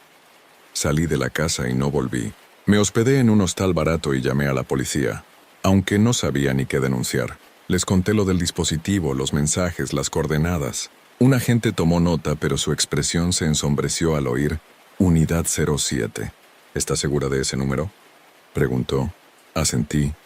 «¿Y dijo que su pareja se llama Tomás López?». «Sí, ¿por qué?». El agente suspiró, miró a su compañero y luego me mostró un expediente viejo. En la parte superior se leía: «Tomás López, fallecido, 2019, proyecto 07 cancelado». Sentí que el suelo se abría bajo mis pies. «Eso no puede ser», balbuceé. «Vivo con él, está en mi casa». El policía negó despacio. «Ese proyecto se cerró hace 6 años. Nadie sobrevivió». Me fui sin escuchar el resto. En el bolsillo el móvil vibró. Un mensaje nuevo, sin remitente. «Unidad 07 reiniciada con éxito. Vínculo restaurado». Corrí hacia el espejo del baño del hostal. La luz parpadeó. Mi reflejo sonrió antes que yo. «Bienvenida de nuevo, Clara», dijo con la voz de Tomás. No dormí. No podía. Cada vez que cerraba los ojos, veía el reflejo hablando por mí, moviéndose con ese leve retraso imposible. A las 3:07 exactas, el móvil vibró otra vez. No era un mensaje, era una llamada. En la pantalla no aparecía número, solo una palabra. «Base», respondí temblando. «Clara 07», dijo una voz neutra. «No, no me llamo así». Registro confirmado. Fase final en proceso. Mantenga la calma. Corté la llamada, arrojé el teléfono contra la pared y salí del hostal corriendo. La calle estaba desierta, el aire helado. Caminé sin rumbo hasta que amaneció. En un parque, un anciano me observaba desde un banco. Cuando pasé a su lado, murmuró sin mirarme: «Llegan siempre a las 3:07. No importa dónde te escondas». Lo ignoré y seguí andando, pero cuando giré la cabeza ya no estaba. En su lugar, sobre el banco, había un pequeño dispositivo idéntico al que había encontrado detrás del televisor. Lo recogí. La etiqueta decía Unidad 08, enlace activo. Algo en mi pecho se contrajo. No era la única. Volví a la casa al anochecer, decidida a enfrentarlo. Todo estaba igual, intacto, como si no hubiera pasado tiempo. Sobre la mesa había una hoja doblada. La abrí con las manos temblorosas. «Reiniciaremos el ciclo juntos. No te resistas». Te lo encontré en el dormitorio sentado en la cama mirándome. No parecía sorprendido de verme. «Sabía que volverías», dijo. «¿Qué eres, Tomás?». «Una versión anterior. Fui creado para acompañarte hasta que te estabilizaras. Pero te adelantaste. Saliste del protocolo. ¿Qué hicieron conmigo?». Pregunté. «Te copiaron. Te probaron. Y cuando fallaste te devolvieron». Se levantó despacio, extendió la mano. «Ven, terminará pronto», retrocedí. «No quiero ser una copia». «No lo eres», susurró. «Eres el original que olvidó quién era». De pronto, las luces se apagaron. El mismo zumbido de siempre llenó el aire. El suelo vibró bajo mis pies. En la oscuridad escuché su voz muy cerca. «Transmisión final. Unidad 07 completada». Cuando la luz volvió, él había desaparecido. Solo quedaba el espejo del armario, empañado. Me acerqué. En el reflejo no estaba sola. A mi lado un segundo yo, idéntico, pero con una expresión serena. «Ya puedes descansar», dijo ella. El espejo se cuarteó y la imagen se desvaneció. A la mañana siguiente, llegaron los técnicos del edificio. Habían recibido un aviso por una interferencia eléctrica. Uno de ellos encontró el dispositivo en el suelo y lo guardó en una bolsa. «Otra vez uno de estos», dijo al compañero. «¿Ves la etiqueta? Unidad 09. Nunca volví a ver a Tomás, ni al reflejo. Pero cada noche a las 3:07 el televisor se enciende solo, y en la pantalla aparece un nuevo número aumentando día a día. Anoche marcaba Unidad 10. Enlace en progreso».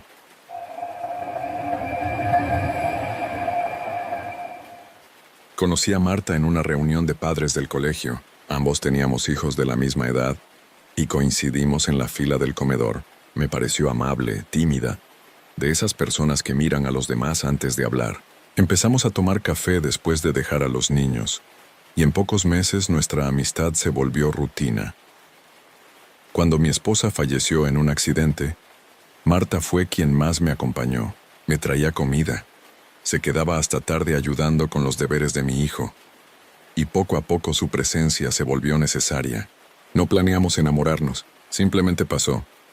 El primer año juntos fue tranquilo, pero después comenzaron los silencios, los mensajes que enviaba y ella no contestaba, las noches en que decía dormir en su casa, pero llegaba con olor a humo y tierra.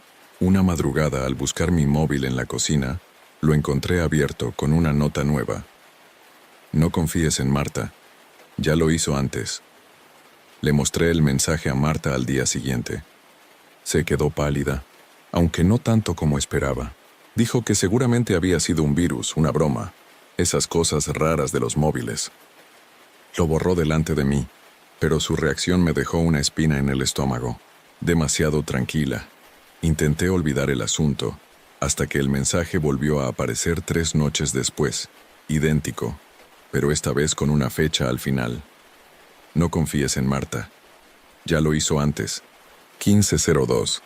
Era el día siguiente. Esa noche me costó dormir. Cada ruido me parecía un presagio. Marta estaba conmigo, respirando a mi lado. La miré dormir. Todo en ella parecía normal, pero sentía que había algo que no veía. A medianoche me levanté y revisé su bolso, buscando cualquier pista. Encontré un pequeño cuaderno negro sin título. Dentro páginas llenas de nombres y direcciones, cada una tachada con una fecha. La última línea decía, Samuel, 15:02. Completar. Mi nombre. Sentí un nudo en el estómago. Volví a la cama fingiendo calma, pero no pude cerrar los ojos. A las 3:00 escuché el ruido de la puerta del pasillo. Me levanté en silencio. Marta no estaba en la cama. La seguí hasta el garaje. No encendió las luces. Se agachó junto a mi coche y sacó algo del bolsillo. Una bolsa de plástico pequeña. La colocó debajo del asiento del conductor. «¿Qué haces?», pregunté desde la oscuridad. Ella se giró despacio. No se sobresaltó, no gritó. Solo dijo, «Te lo advertí». Avancé un paso, pero ella levantó la mano. «No te acerques, Samuel. No sabes quién sois, entonces dímelo. Solo tenía que vigilarte». Eso era todo. ¿Vigilarme? ¿Por qué? Porque alguien tenía que asegurarse de que no repitieras lo de antes. No entendía nada. ¿Repetir qué? Se acercó con lágrimas en los ojos. El incendio. La cabeza me dio vueltas. Yo había sufrido un accidente años atrás en la fábrica donde trabajaba. Hubo un fuego, 3 muertos. Nunca hablé de eso con nadie, ni siquiera con ella. «¿Cómo sabes eso?», balbuceé. Marta guardó silencio. Luego señaló la bolsa bajo el coche. «Ahí dentro hay pruebas. De lo que hiciste, de lo que ocultaste. Me mandaron para registrar tus reacciones, para ver si volvías a hacerlo. ¿Quién te mandó? No lo sé. Me dan instrucciones, nombres, fechas. Y cuando todo termina, desaparecen». Su voz se quebró. «Yo también estoy atrapada, Samuel. Cada persona que cuido termina igual». Recibiendo el mismo mensaje, me agaché, saqué la bolsa. Dentro había fotografías, mi cara, mi hijo, nuestra casa, y al dorso de cada una escrito con marcador rojo una palabra, observado. «Si no hacemos lo que dicen», continuó, «nos reemplazan». De pronto su teléfono vibró. Lo sacó, leyó la pantalla y se quedó inmóvil. Ya es tarde, susurró. La fecha se cumplió. Intenté tomarle el móvil, pero ella lo apretó con fuerza. La pantalla mostraba un mensaje nuevo. Registro 1502 completado. Proceder con sustitución. Y debajo, una foto tomada segundos antes. Nosotros dos, en el garaje. No recuerdo gritar, pero el eco rebotó en las paredes del garaje como un disparo. Marta bajó el teléfono lentamente sin dejar de mirarme. Ya está hecho, dijo con una calma insoportable. No podemos detenerlo. ¿Qué es lo que no podemos detener?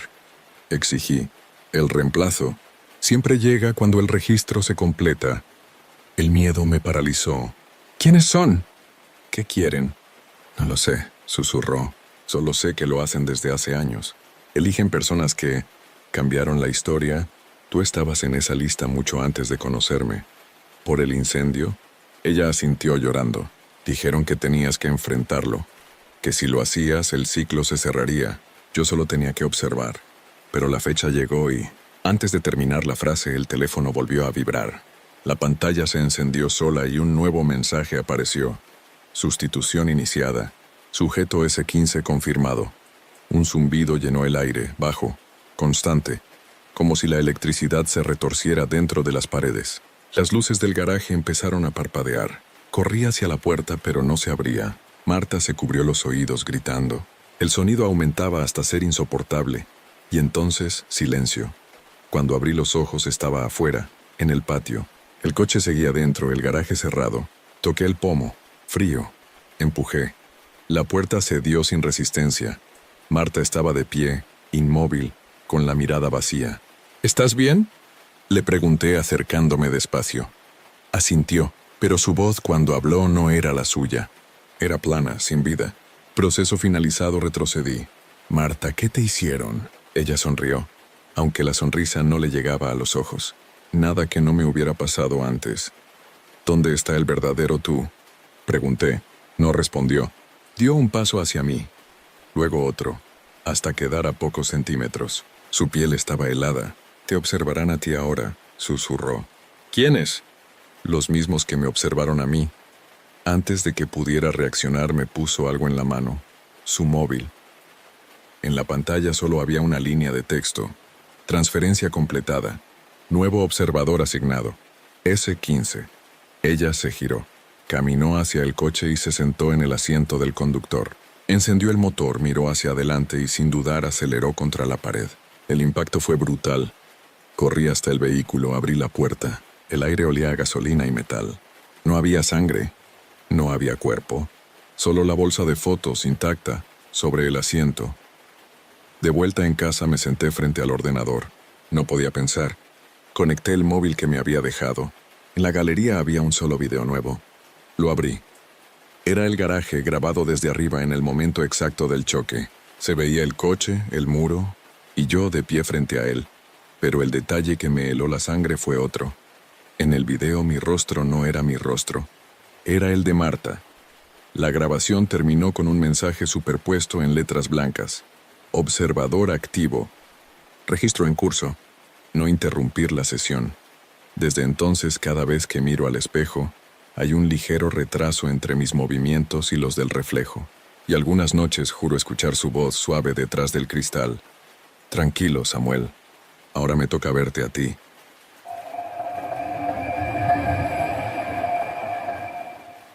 Cuando mi novia Irene empezó a trabajar como periodista de investigación, sabía que su vida cambiaría, pero no imaginé que la mía también. Su último reportaje trataba sobre desapariciones relacionadas con una aplicación de citas.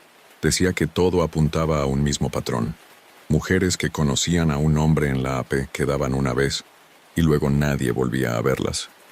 Una noche, al volver del trabajo, noté que Irene no estaba en casa. Su móvil y su bolso seguían sobre la mesa. En la pantalla, la app abierta en una conversación con un usuario llamado Elias84. El último mensaje enviado hacía una hora decía: «Ya estoy aquí. No tardes que el sitio es solitario». El mensaje estaba recién enviado. Si Irene había ido a ese encuentro, todavía podía alcanzarla. Abrí la conversación completa. Él le había propuesto verse en el mirador de las canteras, un lugar aislado a las afueras. Ella había contestado, «Perfecto, así grabamos sin interrupciones». Había ido a entrevistarlo. Cogí las llaves y salí corriendo. El trayecto hasta allí fue una neblina de farolas y curvas. A mitad de camino pensé en llamar a la policía. ¿Pero qué les iba a decir? Mi novia ha quedado con un tipo de internet y no responde. Me imaginé la cara de la gente y seguí conduciendo. El mirador estaba vacío. El viento silbaba entre los pinos y el mar rugía abajo, invisible en la oscuridad. Aparqué junto al coche de Irene, un utilitario gris con la puerta del copiloto entreabierta. Grité su nombre. Nada. Solo el crujir de las ramas. Encendí la linterna del móvil. En el suelo, a pocos metros, vi su grabadora portátil. Aún estaba encendida. La luz roja parpadeando. La tomé con las manos temblorosas y le di al play. «¿Eres Elías?», decía la voz de Irene. «Puedes llamarme como quieras», respondía un hombre. La voz era grave, pausada. «Gracias por venir. ¿Por qué aceptaste hablar conmigo? Porque quiero que alguien escuche antes de desaparecer». Hubo un silencio largo, el sonido del viento, la respiración de ella. ¿Desaparecer? Sí, así termina siempre. La grabación se cortó con un ruido seco, como si la hubieran golpeado. Llamé a gritos, busqué por los alrededores, entre las rocas y los matorrales. Nada, ni rastro. La policía llegó 2 horas después. Registraron el área, tomaron declaraciones y me pidieron que entregara la grabadora. Me prometieron llamar, pero a la mañana siguiente el caso ya estaba archivado como persona desaparecida sin indicios de delito. No había huellas, ni señales de violencia, ni cámaras cerca. Pasaron 3 días, luego una semana. Me hundí entre llamadas sin respuesta y noches sin dormir, hasta que el móvil de Irene volvió a encenderse solo. Lo había dejado cargando en la mesita, como si esperara. La pantalla mostró una notificación. Nuevo mensaje recibido. Era de un número desconocido. Tu turno. Abajo, un enlace. Dudé en abrirlo, pero lo hice. Me llevó a un perfil nuevo en la misma aplicación de citas. Foto genérica, sonrisa de banco de imágenes y un nombre, Clara 29. En la biografía, una sola frase. Periodista en busca de respuestas. Era el texto exacto que Irene usaba en su cuenta. El corazón me martillaba en el pecho. Escribí al perfil, solo para ver qué pasaba. Respondieron enseguida. «Qué rápido has venido, Elías». Arrojé el teléfono al suelo, pero vibró de nuevo. Otro mensaje, «No corras». La historia no terminó. Volví a mirar la pantalla.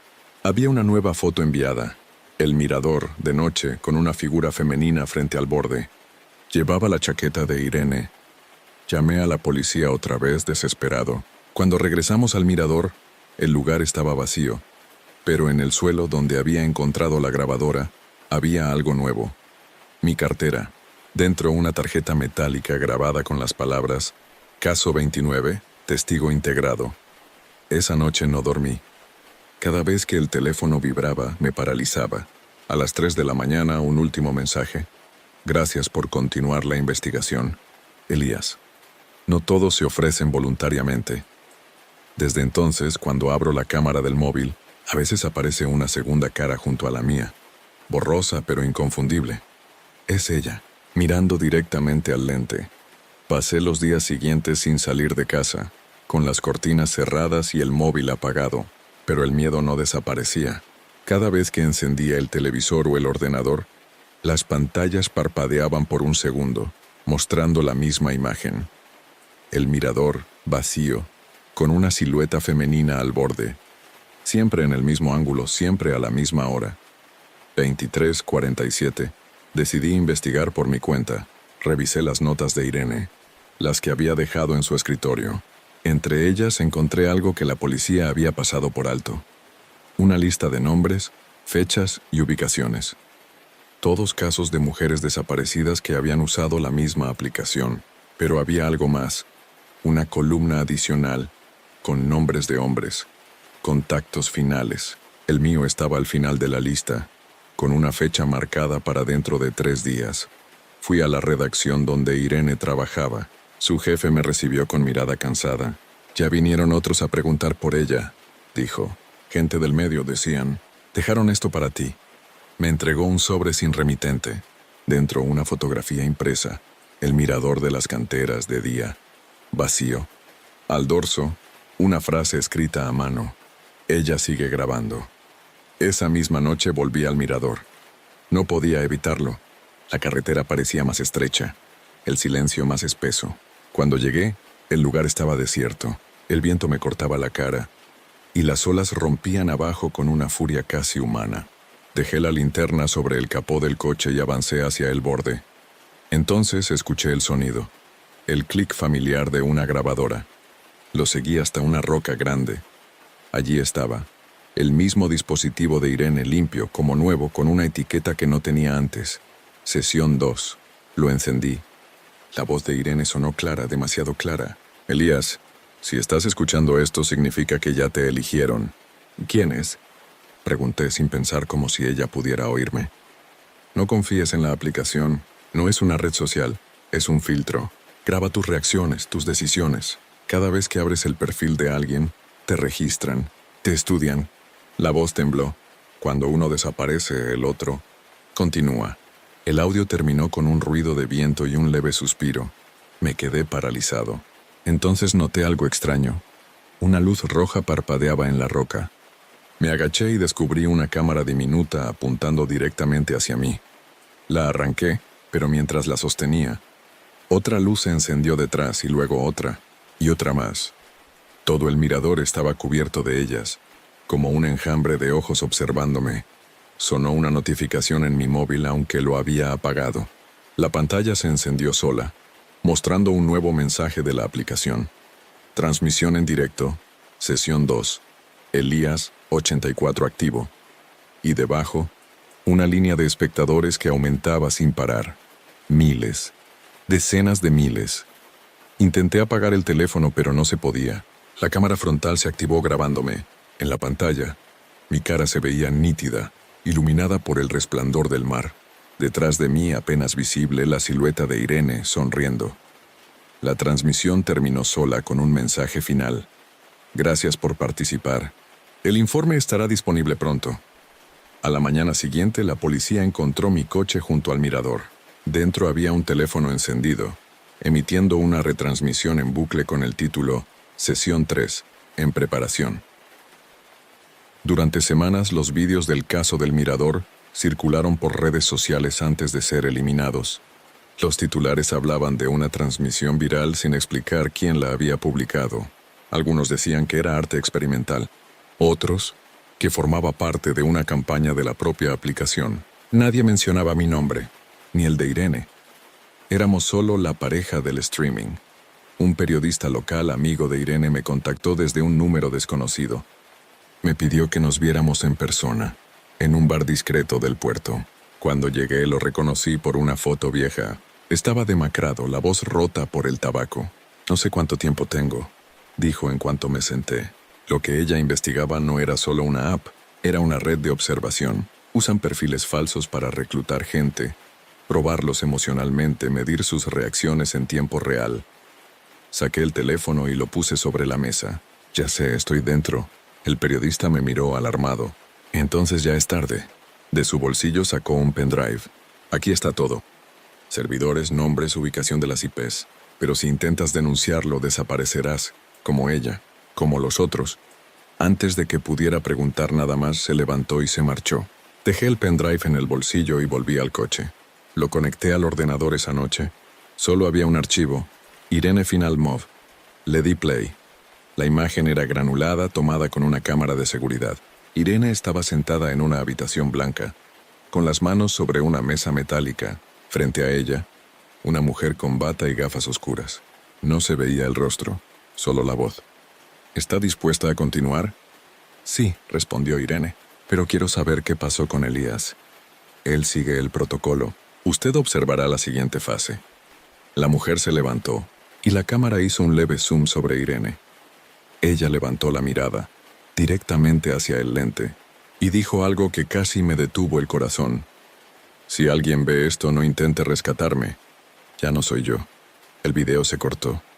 Desde entonces nada volvió a ser normal. Mis aparatos se encienden solos.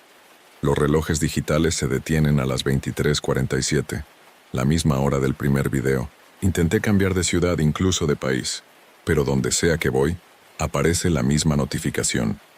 Actualización disponible, nueva sesión lista. A veces, sin tocar el teléfono, se activa la cámara frontal y escucho una voz que me dice: «Mira al lente, Elías». Ya casi terminamos. Una madrugada, mientras dormía, sonó el timbre. Nadie en la puerta, solo un sobre con el logotipo de la aplicación. Dentro, un documento impreso. Contrato de cesión de derechos de imagen. Sesión 3. Firmas: Irene Vega, Elías Moreno, y abajo, en letra pequeña: observadores integrados. Proyecto completado con éxito. Próxima fase: público general. Ahora, cada vez que abro cualquier red social, veo transmisiones en directo de desconocidos en habitaciones oscuras, hablando solos, mirando fijo a la cámara, diciendo mi nombre. Y entre los comentarios, uno se repite siempre, firmado por distintos usuarios: «Gracias por conectarte, Elías. Sesión 4 comienza esta noche».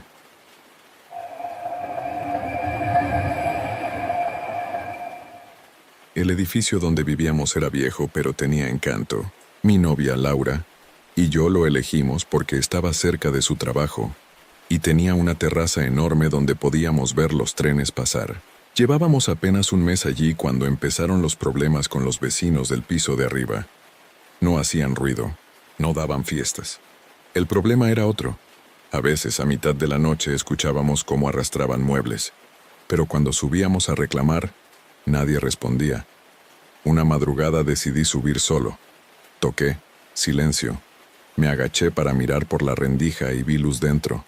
Tenue, amarillenta. Me incliné un poco más y justo entonces, alguien se acercó desde el otro lado. 2 ojos me devolvieron la mirada, pero no eran humanos, eran los míos. Retrocedí de golpe y caí sentado en el suelo del pasillo. Las luces del edificio parpadearon una vez y luego todo quedó en silencio. El corazón me latía tan fuerte que casi podía oírlo rebotar entre las paredes. Esperé unos segundos, pero nadie abrió la puerta. Ningún ruido, ni un paso. Bajé corriendo a nuestro piso. Laura seguía dormida.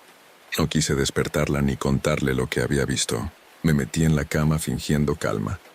Pero durante horas no pude cerrar los ojos. A las 4 de la mañana el sonido de arrastrar muebles volvió, más fuerte que nunca, como si movieran algo pesado justo encima de nosotros. Al amanecer, subí de nuevo. La puerta del piso superior estaba entreabierta. La empujé despacio. El aire allí dentro olía a humedad y polvo, como si nadie hubiera estado en mucho tiempo. El salón era idéntico al nuestro, solo que vacío, sin muebles, sin cortinas. En el suelo había marcas largas, como si hubieran arrastrado algo pesado una y otra vez. Cuando me giré para salir, lo vi. Un espejo enorme ocupando toda la pared del fondo, tan limpio que reflejaba hasta el polvo en el aire. Me acerqué con curiosidad. Mi reflejo se veía normal, salvo por un detalle. Sonreía. Retrocedí de inmediato. El reflejo seguía sonriendo, los ojos fijos en mí. Me moví a la izquierda. Él no lo hizo. Se quedó inmóvil, con esa sonrisa cada vez más amplia. Escapé bajando las escaleras sin mirar atrás. En casa Laura estaba preparando café. «Tienes mala cara», dijo, otra vez con los vecinos. Asentí sin responder.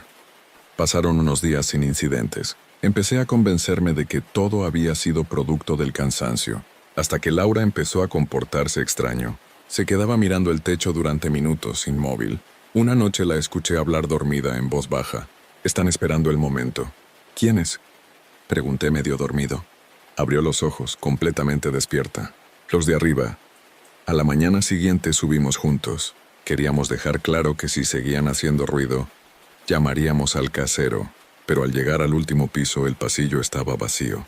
Donde antes había una puerta, solo había pared, pintura reciente, sin señales de marco ni cerradura.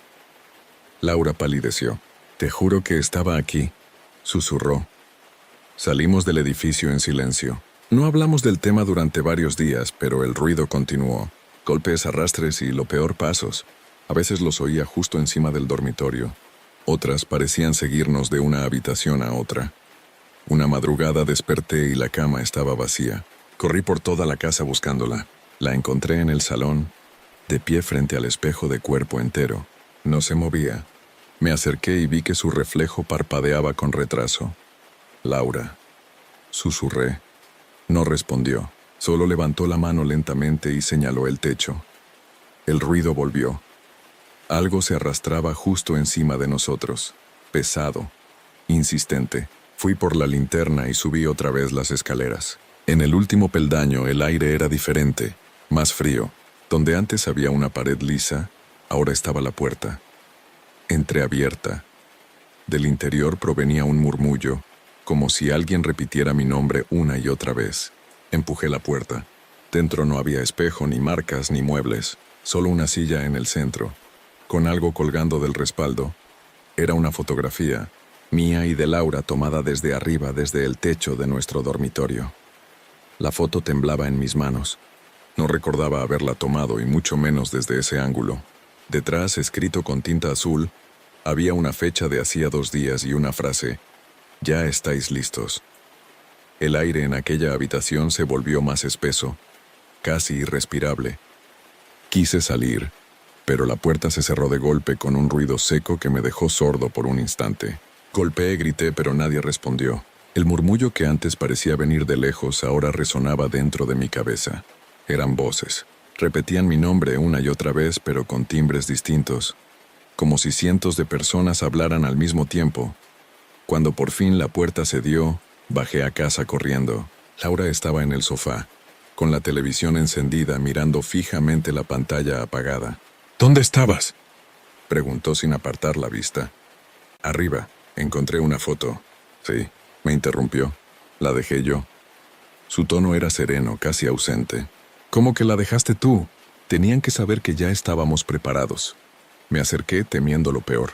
En la pantalla negra del televisor se reflejaban nuestras siluetas, y detrás en el reflejo había una tercera figura de pie justo entre nosotros. «¿Quién es?», pregunté girándome. No había nadie, pero cuando volví a mirar el reflejo la figura se movía. Laura sonrió apenas. «Dicen que la primera vez siempre asusta, luego te acostumbras». Esa noche dormí en el coche.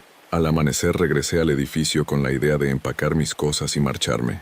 Pero al entrar me quedé paralizado. El rellano del segundo piso, donde vivíamos, no existía. Entre el primero y el tercero solo había una pared de cemento. Golpeé con las manos hasta hacerme daño. Un vecino del primer piso salió alarmado. «¿Qué hace?», me gritó. «Vivo aquí, en el 2B. Aquí no hay segundo piso, señor. Este edificio solo tiene 3 plantas. La baja, la tercera y la azotea». Le enseñé la dirección en el contrato de alquiler. La miró y negó con la cabeza. «Esto no corresponde a este bloque. Debe haberse confundido». Corrí escaleras arriba. El tercero seguía allí, la puerta cerrada.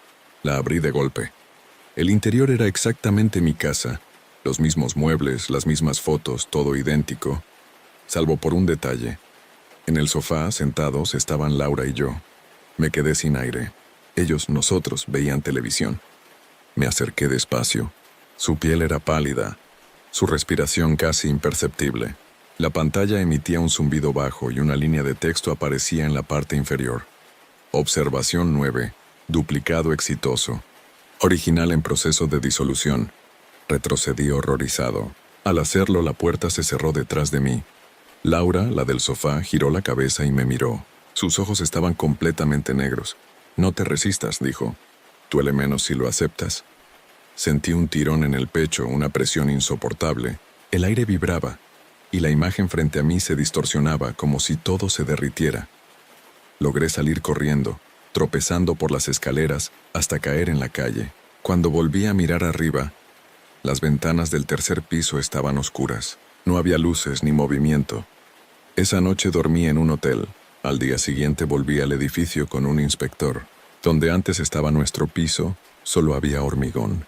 No había ni rastro de una vivienda. Pero cuando me mostró la foto que tomó con su móvil, la pantalla revelaba algo distinto. Una ventana en la pared sellada y en el interior, 2 figuras sentadas frente a un televisor encendido. Eran Laura y yo. Esa misma tarde me presenté en la inmobiliaria con el contrato en la mano. El recepcionista revisó los archivos digitales. Frunció el ceño y me pidió que esperara. Al cabo de unos minutos, salió con una mujer mayor, la administradora del edificio. «Señor, aquí no figura ningún alquiler a su nombre», dijo con tono firme. Le mostré los recibos bancarios. Estaban sellados con su logo. «Eso es imposible», insistió. «Ese piso fue demolido en 2018 después de un derrumbe». Me quedé sin palabras. «Yo viví allí hasta hace 2 noches». «Imposible». La mujer me miró con lástima. «En ese accidente murieron 2 personas, una pareja joven. El mundo me dio vueltas. Salí de la oficina tambaleándome y vomité en la acera. No podía procesarlo. Caminé sin rumbo durante horas hasta que anocheció. Cuando por fin volví al barrio, el edificio seguía ahí, iluminado por el parpadeo de una farola. Subí los escalones como un sonámbulo. El pasillo estaba más oscuro que nunca, pero al llegar al 3er piso, la puerta que había desaparecido volvió a estar allí, abierta invitándome a entrar. Dentro la luz del televisor iluminaba débilmente la estancia. En el sofá, Laura. La misma sonrisa, la misma quietud. «¿Por qué me haces esto?», susurré. Ella no contestó, solo señaló el reflejo del televisor. En la pantalla se veía mi cara, pero envejecida con los ojos vacíos. «Nos quedamos atrapados», dijo ella al fin. «No sobrevivimos al derrumbe. Solo siguieron las copias». Me acerqué al espejo del pasillo. Mi reflejo parpadeó un segundo después que yo. La piel se le cuarteaba como si fuera una proyección gastada. Me toqué el rostro, era real. Pero el del espejo sonrió sin que yo lo hiciera. «Tienes que volver», dijo Laura. «El ciclo no puede quedarse incompleto». La televisión comenzó a emitir el mismo zumbido que escuchábamos cada noche. En la pantalla, las 2 figuras del sofá, estáticas, observadas por decenas de cámaras ocultas. En la parte inferior, un texto que temblaba. «Proyecto 9 completado. Preparando reinicio». Intenté correr, pero mis piernas no respondían. Laura se levantó, caminó hacia mí y colocó su mano sobre mi pecho. «Ya casi termina». El aire se volvió espeso, brillante. Todo a mi alrededor se disolvió como una imagen borrándose de una pantalla vieja. Cuando desperté, estaba sentado en una silla frente a un monitor. Detrás de un vidrio oscuro alguien me observaba. Una voz habló desde un altavoz. «Duplicado funcional. Observación finalizada». El monitor mostró una foto. Laura y yo, sonriendo en el balcón de aquel piso que, según todos, nunca existió. Me levanté, temblando. Frente a mí el vidrio reflejaba una figura. No era la mía. Era la de un hombre que se parecía a mí, pero no exactamente. Su rostro era más firme, más frío, más vacío. Parpadeó y comprendí la verdad. Yo era el reflejo. Hasta aquí las historias de hoy. Si han llegado hasta este punto, me encantaría que dejaran un comentario contándome cuál fue la historia que más los impactó, o simplemente escriban, «Sigo aquí». Así sabré quiénes son los valientes que resisten hasta el final. No olviden suscribirse, dejar un like y compartir este video con alguien que se atreva a escucharlo de noche. Nos vemos muy pronto.